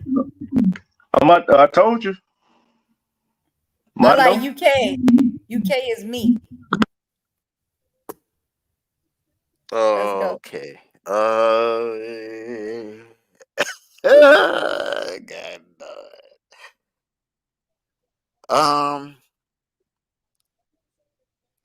I think losing Jurgens is gonna come back to bite them today.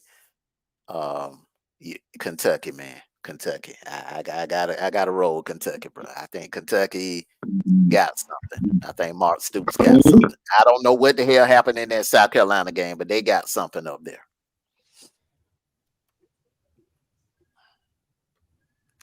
So all the way down, UK.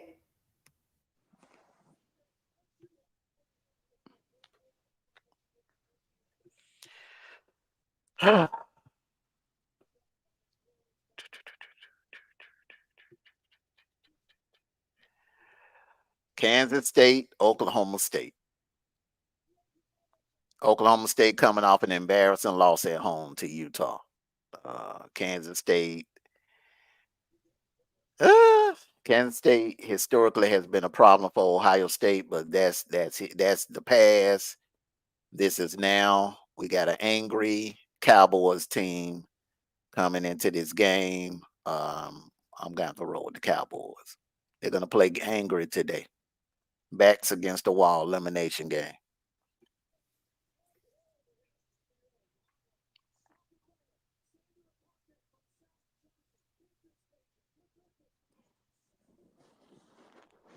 Sniper.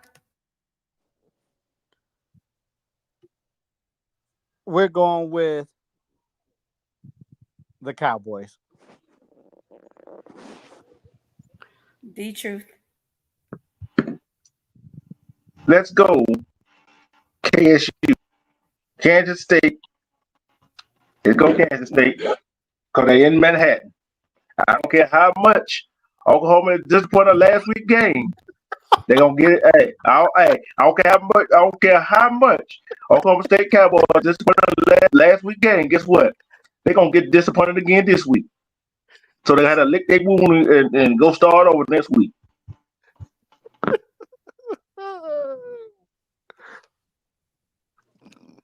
I think I know which way you knew gonna go with this one. Which one?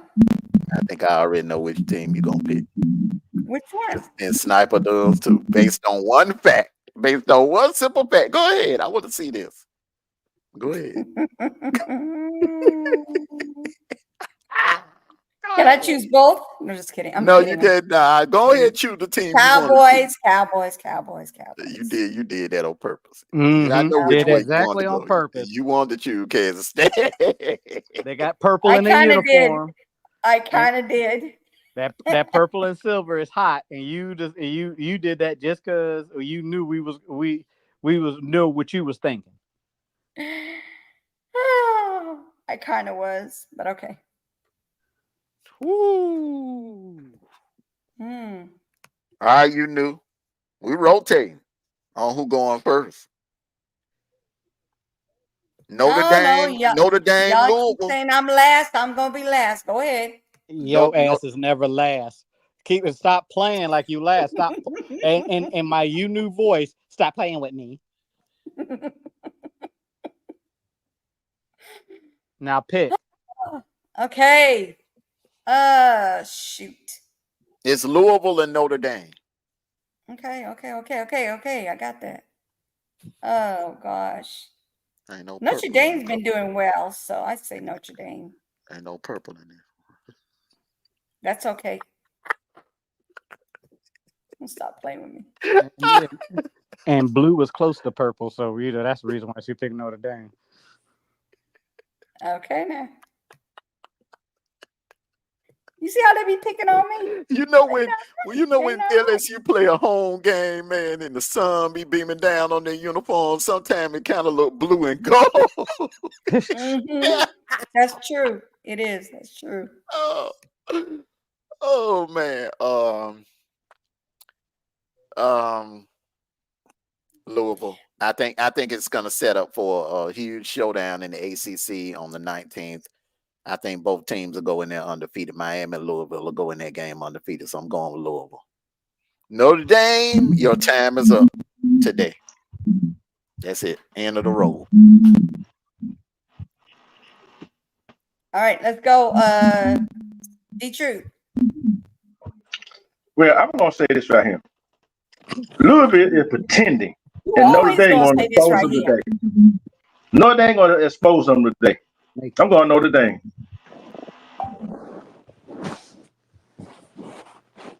Sniper. Give me them red birds. Whatever. All right, 2 Redbirds and 2 Notre Dames. As he said, Redbirds. That is a pretty color, though. Red is a pretty color. All right, y'all. I don't pick due to color.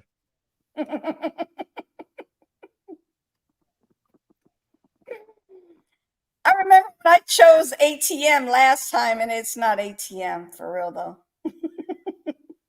AM Texas. That was a shame. All right, Dietrich, pick.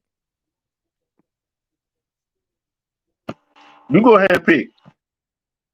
No, you go ahead and pick. You gotta go first this time, bro. You gotta go first this time. 4.5, 5.5 Arkansas. Okay.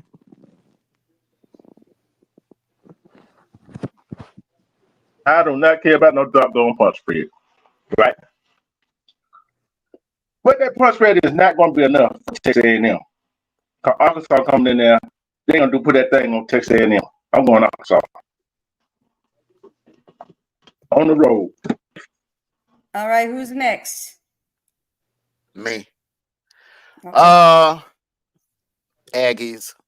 I like the Aggies in this one. The Aggies could have been undefeated. They should have been undefeated, in my opinion. Aggies, they're a hell of a lot better than what we think they are. Okay. Sniper. A&M's that boxer that you really don't want to fight, but you have to fight to keep your contention. I'm going with A&M. Wow. I'm going with what Uppy said. Uppy said Arkansas. We're going to go with Arkansas. I'm going with Arkansas. I'm going with what you said, Uppy. I hope you're correct. All right. Y'all heard what I said, right? Arkansas, right?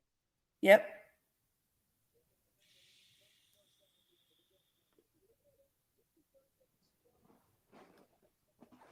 I think it's a Sniper or Motto trying to go first.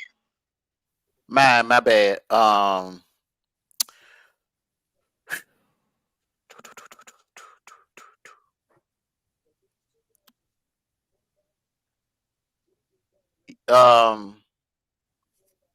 Once again, I'm basing my decision off of what I've been hearing out of Boulder this week.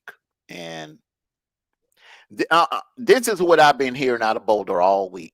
And I want all of you to listen. Nothing.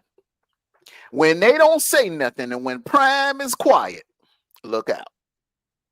Look out. They are better when they don't run their mouths. So that tells me they're getting back to the X's and O's, and Prime Time has got this team focused. I'm rolling with the Buffs to pull off an upset.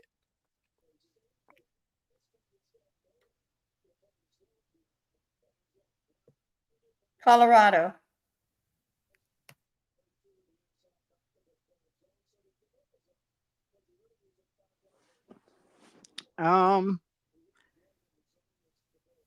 I'm sticking with Mr. Hunter. I think after after the victory last week, they got a little momentum behind them. I don't think UCF can take them to the limit, take them to the end of the game. So I'm going Colorado.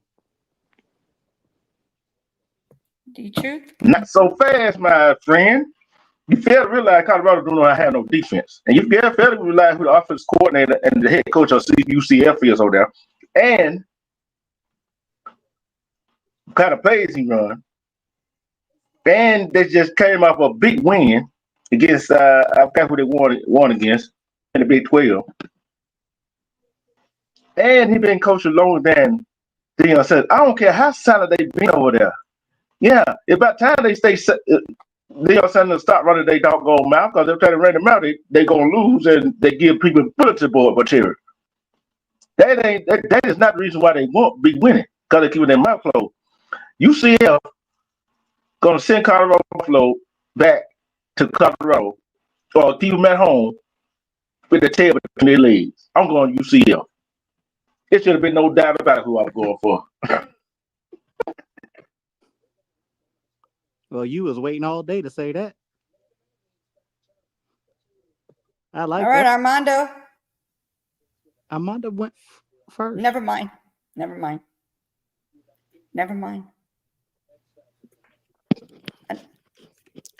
Good old rivalry. Good old rivalry. You got Statesboro versus the ATL. Georgia Southern versus Georgia State. To be honest, y'all, I'm going to just pick this of location, because I haven't watched not near one of these teams this season. Go ahead and give it to Georgia State.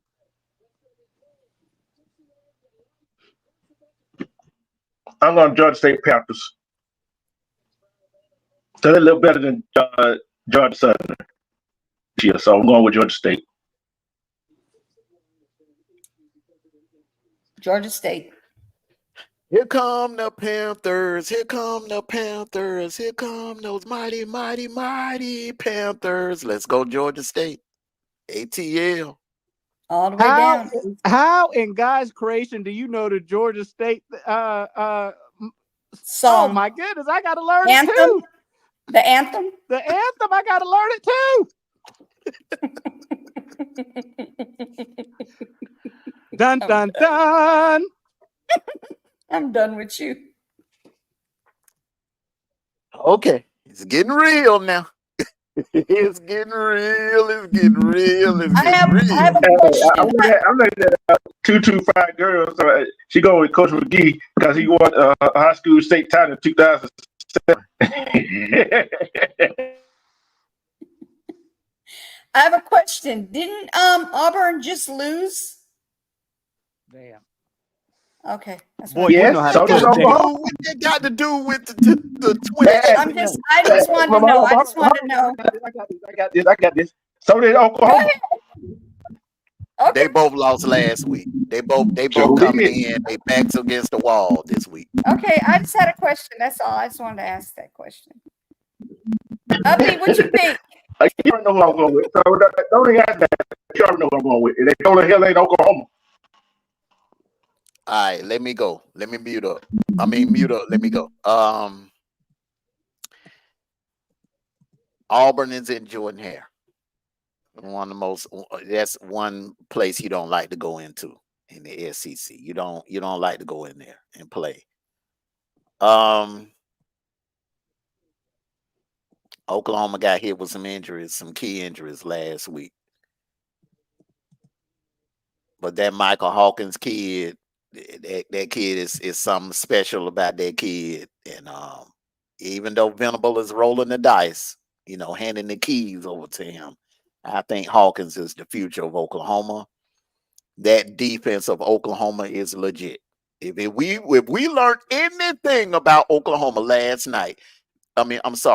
Saturday night, they did something to Josh Heupel's hybrid offense that not too many teams are going to be able to do this year. Okay, they put hats on them. They came out and they bust them in the mouth.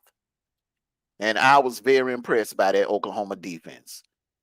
Auburn, they're going with Peyton Thorne today. That style, Peyton Thorne style is not going to be able to get. I would have went with Hank Brown. Peyton Thorne style is not going to be able to penetrate that Oklahoma front, that Oklahoma defense. D-True, my brother, it ain't personal. It's business. I don't care. You gonna look all that speed. Don't take it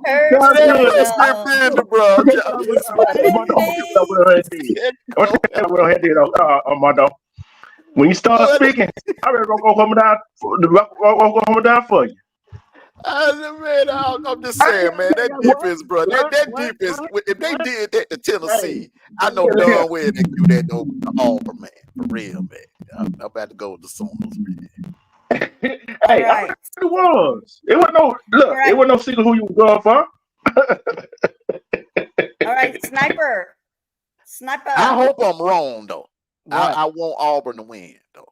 I hope I'm wrong. I don't like these pretender SEC teams coming in our conference taking over. Sniper. What? You're next. Am I? Yeah. I'm going with Oklahoma's defense. And yes, they had 2 injuries, but I think they got the next man up syndrome, and the way they carried and handled Tennessee as long as they could. They're going to get Auburn off the field. They're not going to let too many third downs become first downs. I'm going with Oklahoma. Oklahoma. Y'all know Auburn women talk about shit tonight, don't you? You can talk all you want. I told you I hope I'm wrong, because I don't like these, these teams that's just being put in our conference coming in trying to take over. So I hope I'm wrong. I really do. Look. Oklahoma got to move. That's one of him, boy. All right, D-Truth, you're first. I'm gonna be the oddball in this one. They go Spartan. They go Spartan. All right, You must Sniper. know something we don't know, bro. Sniper. I was waiting till everybody finished. I think this is going to be a big test for Ohio State.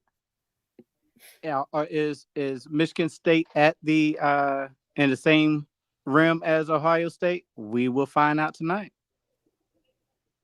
But I'm going to go with D-Truth and go with Ohio State. He picked Michigan. I know he did. That was a setup. Okay. All right, Okay. All Armando, right. you're I see what next. you did. That was smooth right there. That was smooth. But All hey, right, Armando. think about it. I already went put Ohio State down for a minute. Oops. Man, you ain't no psychic. Okay. So they're going into Lansing. They're going into Lansing tonight. It's a night game. I can see something similar to what happened to us in Lexington. I can kind of see something similar happening to Ohio State. Closer than the experts think, but I'm taking Ohio State. Okay, Ohio. I like the design better. Oh my Jesus! I don't know about that doggone helmet mess. I'm just messing with y'all. Ohio. You guys always saying I'm going for the designs. I'm just going along with what y'all saying. Okay, Dwayne Nelson. Don't play with me. All right.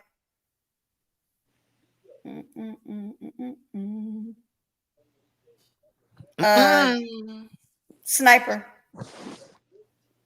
Hey, together. Together.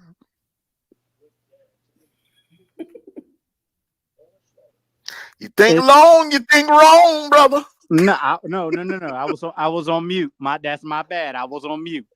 Okay. So he was talking to himself, is what he's trying to say. Yeah. Go ahead. I had a whole speech and I ain't saying it again. Again, this is another Clemson's going to get tested. Their defense is solid, but can they play 4 quarters with them? I'm gonna go with Clemson. Clemson. Excellent analogy. It's my turn. Go ahead. It's my turn. Ahead. Clemson. Go ahead. Okay. Clemson. Excellent analogy. Yeah. I think they're gonna hang with Clemson for 4 quarters. They're gonna be tested, but Clemson will pull it out. All right, so you got Clemson. D-Truth? I'm going Clemson. But all right. Clemson down. Okay. To our moderator, please be patient and let people speak. What are you talking about? I didn't say anything. You picked Clemson? You picked Clemson, right? He picked Clemson. Girl, chill out. You've been drinking You've been drinking that lemon water already this morning. Got you amped up. OMG. I didn't say anything except for everybody's picking them down the line. That's it. I said, y'all, did I say anything wrong? I ain't even do nothing wrong. That is not even Tourette syndrome because I don't have it. I'm just saying. You definitely got a Tourette syndrome. I don't have Tourette. I have no Tourette. I do not have Tourette. I'm going Illinois. Gonna get that one out of the way. All right. He's got Illinois. Armando?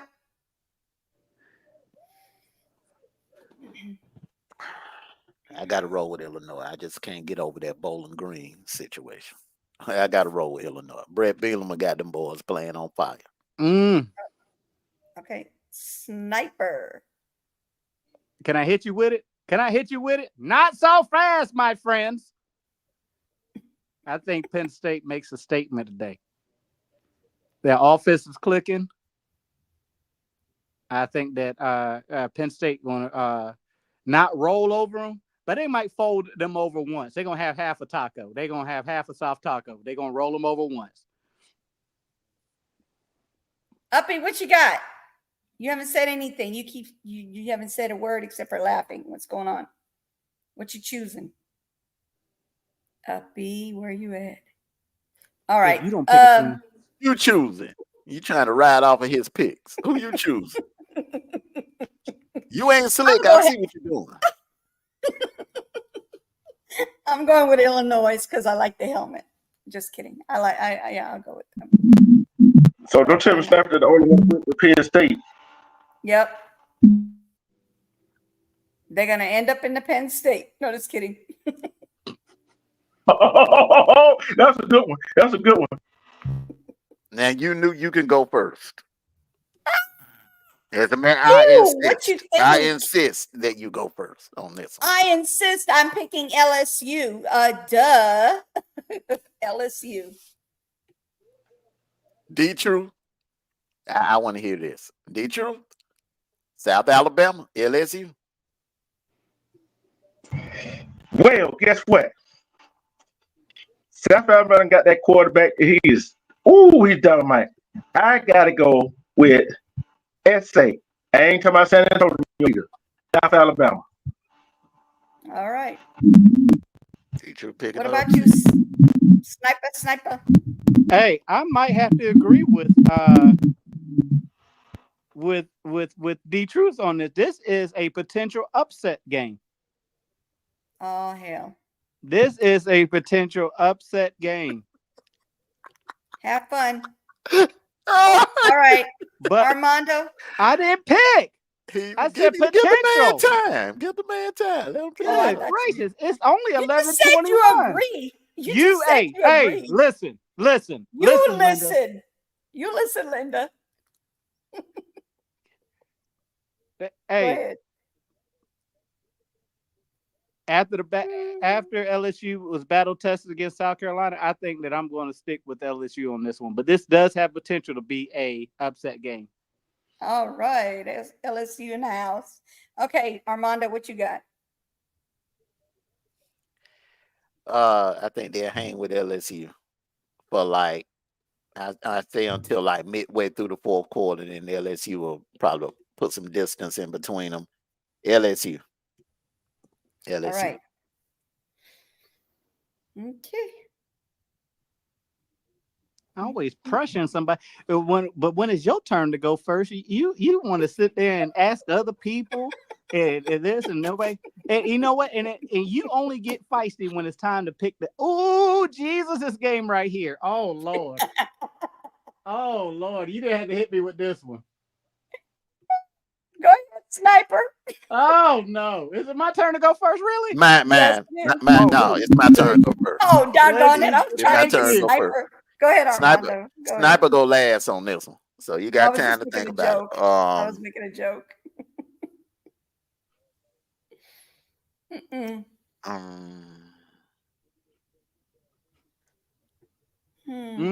Hey, what'd you say to me, Armando? You think long, you think wrong. Some just telling me Florida State today. Some is telling me Florida State. They're I'm not saying they're back, but they'll that momentum from that win last Saturday is gonna carry over to this week. So I just got a feeling about this one. Any other time I would have said SMU, but I just got a feeling about this one. I got Florida State in this one. Well, I can't tell you. Hey, well, my friend, I want to tell you this right here. The feeling on this one. Florida State still who we think they are. Nobody. FCU you're gonna roll on and put a whole bunch of points on them. Let go Mustangs. FCU. I'm going with SMU.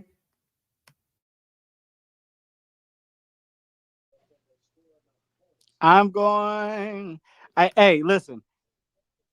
Quarterback play for me for Florida State it still doesn't sit right with me. That's like eating oatmeal and pork chops in the same bit. No, I'm going with SMU.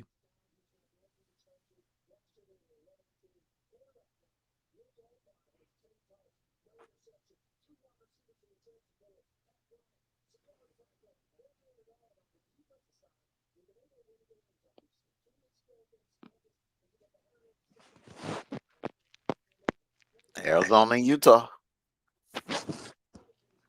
I'm going Utah.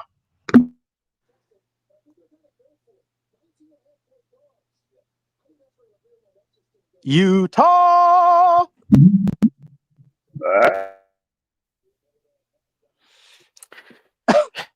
Utah.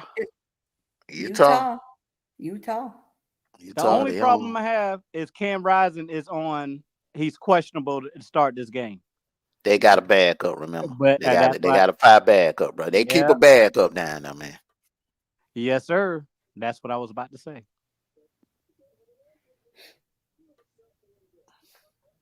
Woo! Sniper. Getting real. In Pasadena.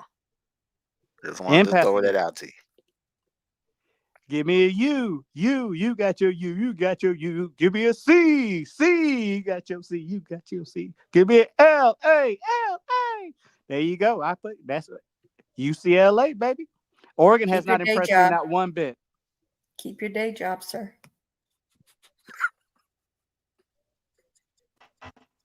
Your turn. You're so rude. You love being rude, don't you? Sure do. Hey, I learned it from the best, y'all. I learned it from the best, y'all. Okay, Oregon. Armando. Yeah, I'm in the roll with Oregon, bro. Oregon, they haven't been. Yes, they haven't been impressive, bro. But I think they got enough. UCLA don't have enough to beat Oregon, bro. I'm going to roll with Oregon. Can I say something? Let's go, Ducks. Quack. Did you just quack us? Yes, he did. Hey, whoever this 225 girl is, I'm telling you off the rip, she is intelligent when it comes to football, bro. Yeah, she knows her football. Yeah, I noticed that too. I commend you. I tip my hat to you, girl.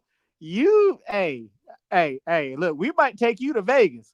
Mm-hmm. We was gonna take you new, but then she fell off the map. So we need somebody else to take to Vegas. She pumping out stats and everything, bro. That's the main event. We need to have her up on the panel one of these days, y'all. Yeah, I want to get her up here on Texas when Texas and Georgia play. Let her be. We would love to have you up here, darling. Okay, yeah, that Georgia Texas week. I would love for you to come up here and be the guest picker, Miss 225. Wait, if that's the case, then we should get is Common Sense still in here? Let him say what he got to say for the night before we head off. Common Sense too nervous. He's somewhere drinking. He drinking already? Yeah, he's drinking already. He nervous. Oh, okay. Oh my goodness. All right. I suggest I move into motion that the actual 2 Georgia fans go 3rd and 4th. Okay. All right. We stand in rotation. No, hey, it's actually your turn to go first. It's actually your turn to go first. I'm ready to go. I'm like right here. Mero is a one-trick pony. That's why I'm going with Georgia. Sweet home Alabama. That's not what I'm choosing. I wish No, would. That's not what I was choosing. I was singing. We don't want to intimidate anybody in making their picks, man. Let her go. No, look. I was just singing what he put in the chat. He said Sweet Home Alabama. I'm just singing. I didn't choose them. But I do choose Georgia. You can't be. We already know Look, Georgia. Look, how you knew? I don't know why we wasting our time figuring out who they're gonna roll with. Everybody will say Georgia. You know that. Yeah. They're just gonna talk about history, and then they're gonna choose. Go ahead, tell us about the history. But let us have our day. Go ahead, Sniper. No, you go ahead, boss. Okay, all right. After all the back and forth for me and my fellow Georgia fan and my brother. What'd I say? My brother from another mother, Sniper. The back and forth we had this morning. We're gonna come to an agreement right now. And the agreement is tonight, Kirby takes the torch. Tonight, Kirby takes the throne. Tonight, Kirby becomes the king of college football. Because he's going to show all of you clowns that have been running your mouths for the last 2 weeks, defecating on this man, coaching ability, defecating on the Georgia Bulldogs. Oh, can you say another word? That's gross. And I see what you said, common sense. It is my turn. Okay, let me have my day. Well, you all right, come on, it is my turn. With all that being said, Georgia and Kirby Smart are going to show all of you naysayers, all of you haters, who he is tonight. The king, the new king, not on just the South, but the king of college football. Go Dogs. It ain't no doubt in my mind. I ain't even nervous. Go ahead. Go Dogs. All right, let's go. Who's next? Sniper? Hey, listen. Listen, at the end of the day, you can't put down a good dog. These folks done heard for the last 2 weeks of how they're 1-5 against Alabama. They won a national championship against Alabama, and we still don't get that credit. Ooh. Like, what? I'm talking about what Together put in the chat. Go ahead. Ooh. We still don't get that credit. We had a sloppy game against Kentucky, and they're Georgia is bad. They're not who they say they are. Tonight, as always, with Lee Corso says all the time, Georgia is coming, and they're bringing hell with them. Don't care if you got a 17-year-old phenom over there. He's a good player. Yes, he is. And he's going to be a great player in the years to come. But he's going to have a G imprint on him after the night. Said all that to say, who's that running down the track? It's the Mean Machine in red and black. Nothing finer in the land than some natty seeking Georgia fans. Go Dogs. Go Dogs. Go Dogs. Go Dogs. Go Dogs. Sick 'em. Let's go, Dogs. We ain't playing. We ain't playing. Nothing else to be said. It ain't no doubt. It ain't no doubt. Too much bulletin board material. Too much motivation. You gonna see all of you that been talking about Lexington this, Lexington that. You gonna see the real Georgia Bulldogs tonight. That's a promise. You're gonna see the real Georgia Bulldogs tonight. Uppity said, woof, woof, woof. Let's go, Georgia. I don't know what type of dog you got going over there, but you probably put a little bass in your chest when you bark at us. All right, hold on. Woof, woof, woof.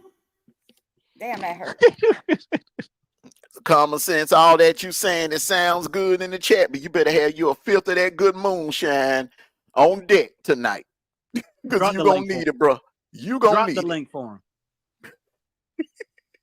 Drop the damn link for him.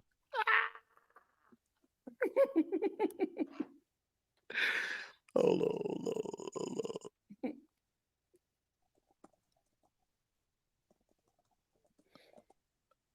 The link is dropped. The link is dropped. I actually wanted him to hit the link later tonight because I don't want you hiding. I don't want you hiding. I don't want you hiding tonight. Don't hide when it's over. Yeah, come on up here. Common sense. Let's make some common sense up here. Let's go. Come on up here. We're definitely gonna have to work on your trash talking. You knew. It just means more to us tonight. It means more to us tonight. Okay, common sense. I figured that. Hey, common sense. Common sense. No matter what happens tonight, don't run. Don't run. I want to see you here, over here, win or lose. I want to see you over here in this chat. And I'm going to drop the link for you. And we are going to do an overall summary. We're going to discuss what happened, why it happened, when it happened. We're going to have you're going to do the post game show with us tonight. Common sense. Yeah, common sense. Make sure you have a loud mic because Armando be covering everybody else up. Let me tell you something. I know you ain't talking about that mega microphone you got now.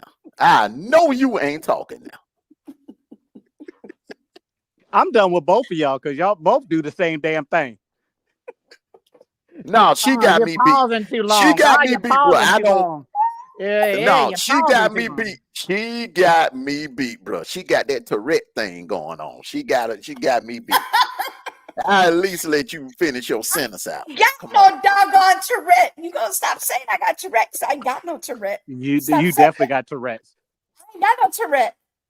People with Tourette syndrome say "be" a lot, like they curse a lot without no reason at all, just because. So I have no Tourette. That was last week for you. You was cussing up a storm last week. No. You ain't heard me say nothing like that. You are a lie. You are a boy. You are a fibber. If I ever heard one, you was cussing up a storm last week. But was I live? When I was cursing? Yeah, a couple times. I was not live. Let South Alabama. Let South Alabama take the lead in that game. Anytime in that game, I wish I could be a fly on the wall in that house. And hear you new mouth. You knew gonna be cussing at that TV if South Alabama. Oh, you ain't lying. You ain't lying. I'm gonna be mad as heck if I don't win these games. Uppity, you gonna win. You got this money, okay? I'm already gonna say it. Just straight up, you gonna win all that money that you're looking for. I'm just gonna tell you that right now. If you don't, my bad. But at least I did say you were gonna. I'm just being positive.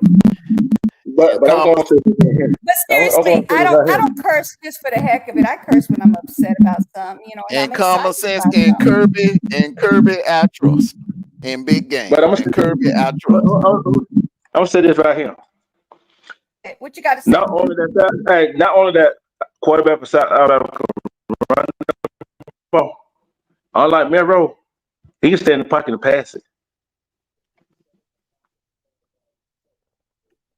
Yeah, that's what I'm saying. I think that's gonna be the game plan. They're gonna force Miro to win with his arm. He's gonna have to win with his arm and not with his legs. We coming after him. We gonna do something we didn't do in Atlanta. Common sense. We've been dial up some blitzes on him. We're gonna blitz him all night. We might run the 4-6 defense on him tonight. Okay, so I have something to say, and I've been wanting to say it. I keep forgetting to say it, but Armando and D-Truth, I swear to goodness, he can hear him through that mic, with him going in and out, and he understands him. And I'm going, what? What did he say? Like, y'all been together too long. You actually know what he's saying. I've had to deal with this for the last 5 seasons. I can understand. I can translate it. I can translate every word he said when it might start messing up. It's crazy. Hey, oh my God. But I know one thing.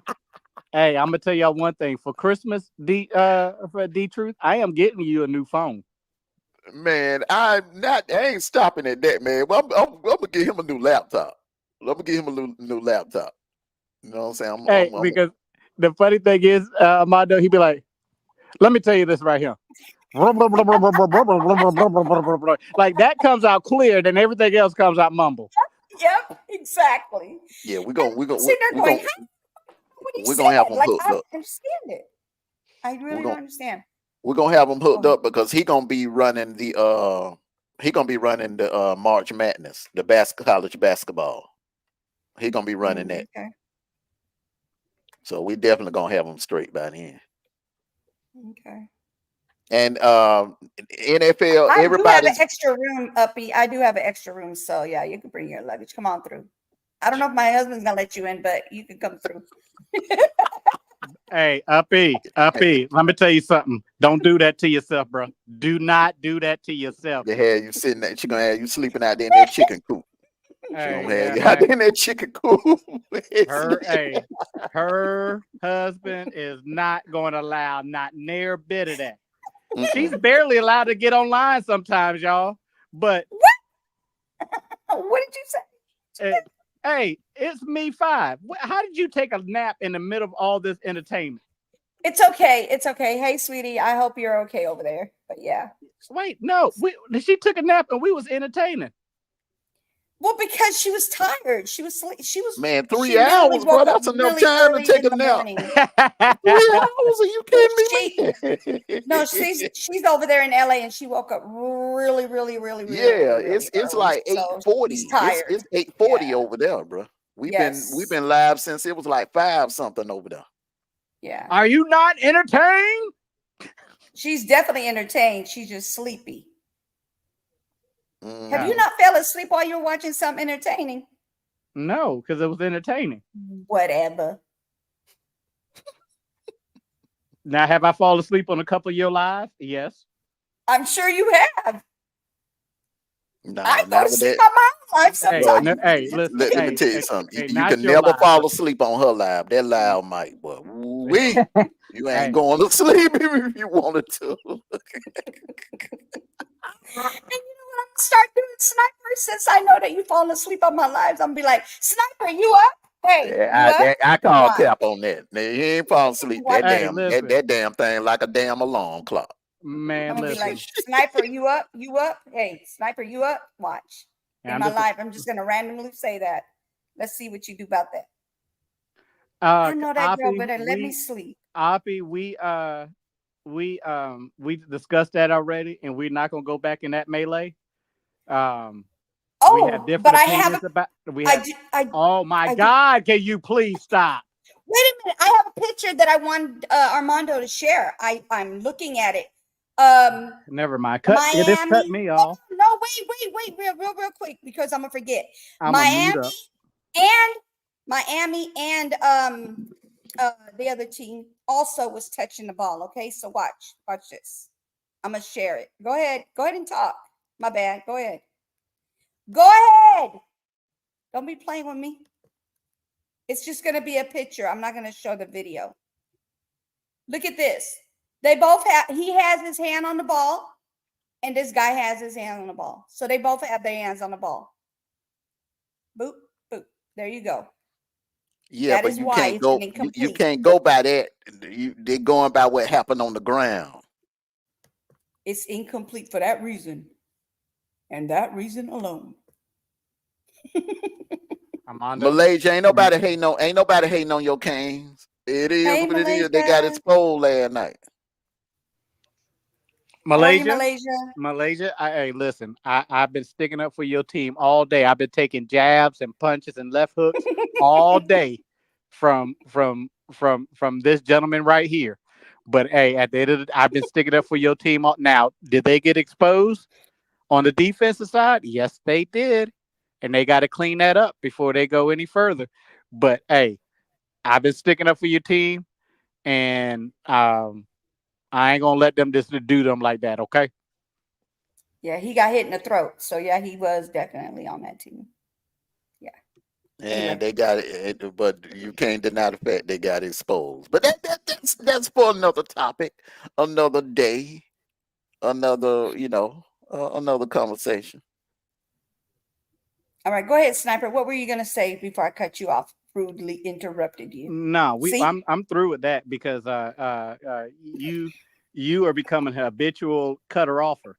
I hate to see your butt drive.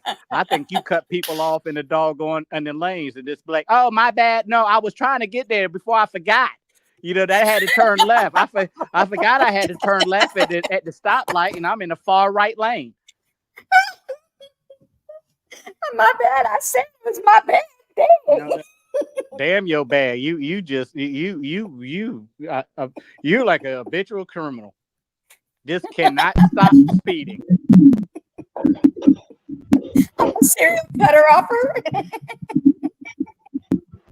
Hey, Malaysia. It's me said that's why she didn't call you that day. LOL.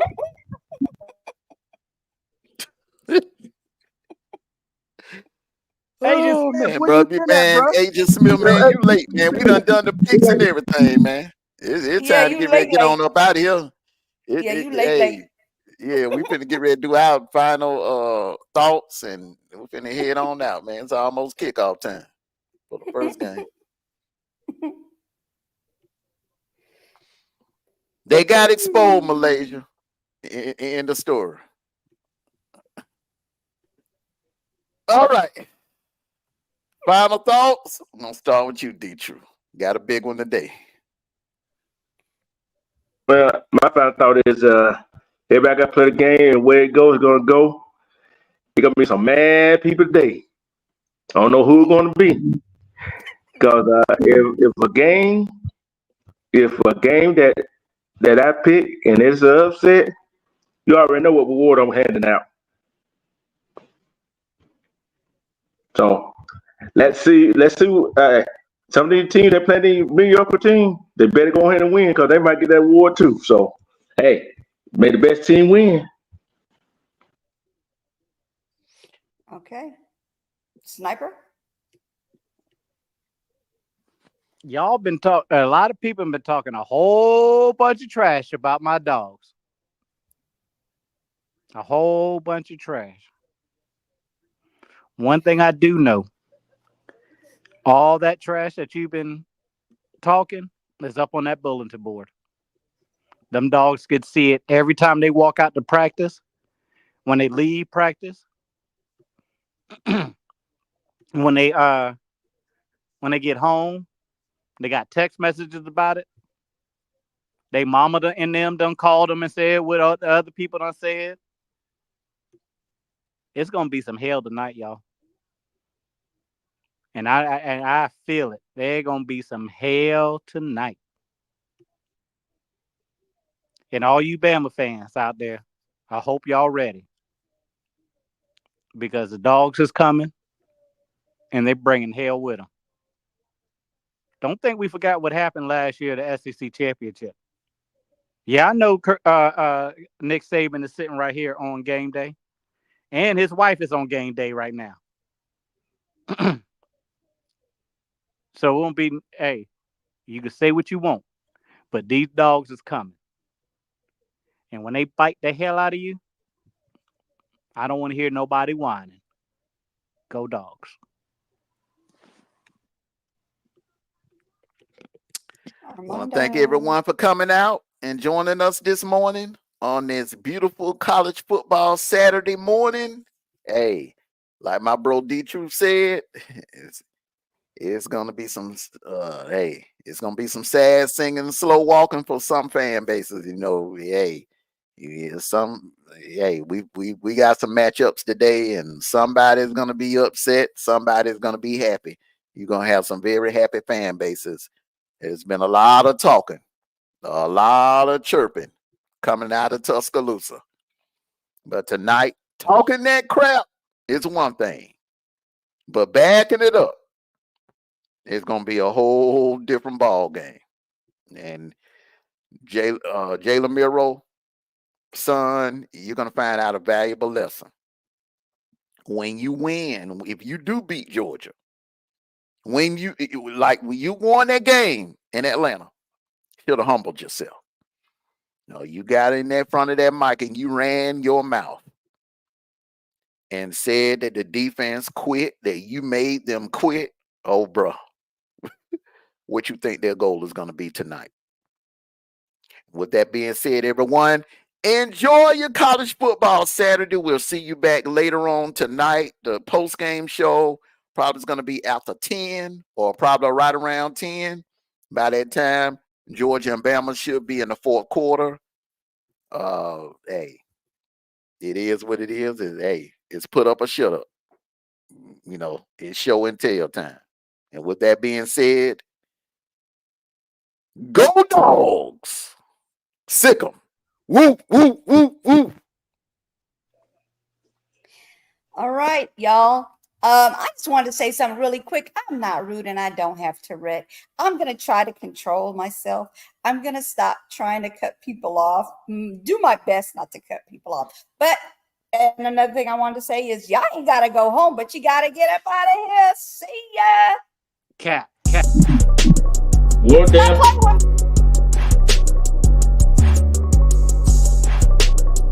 Off tonight on the post game. You too. You knew. Armando.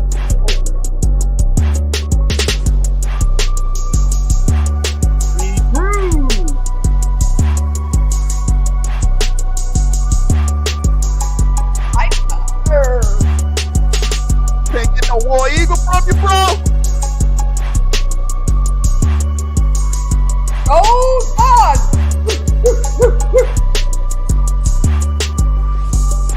That sounds like you got a whooping call.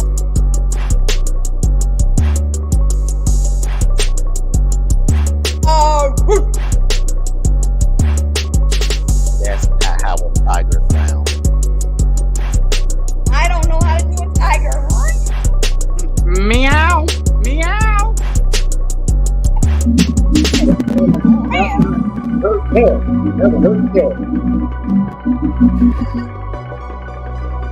I told you I don't know how to do the tiger. I said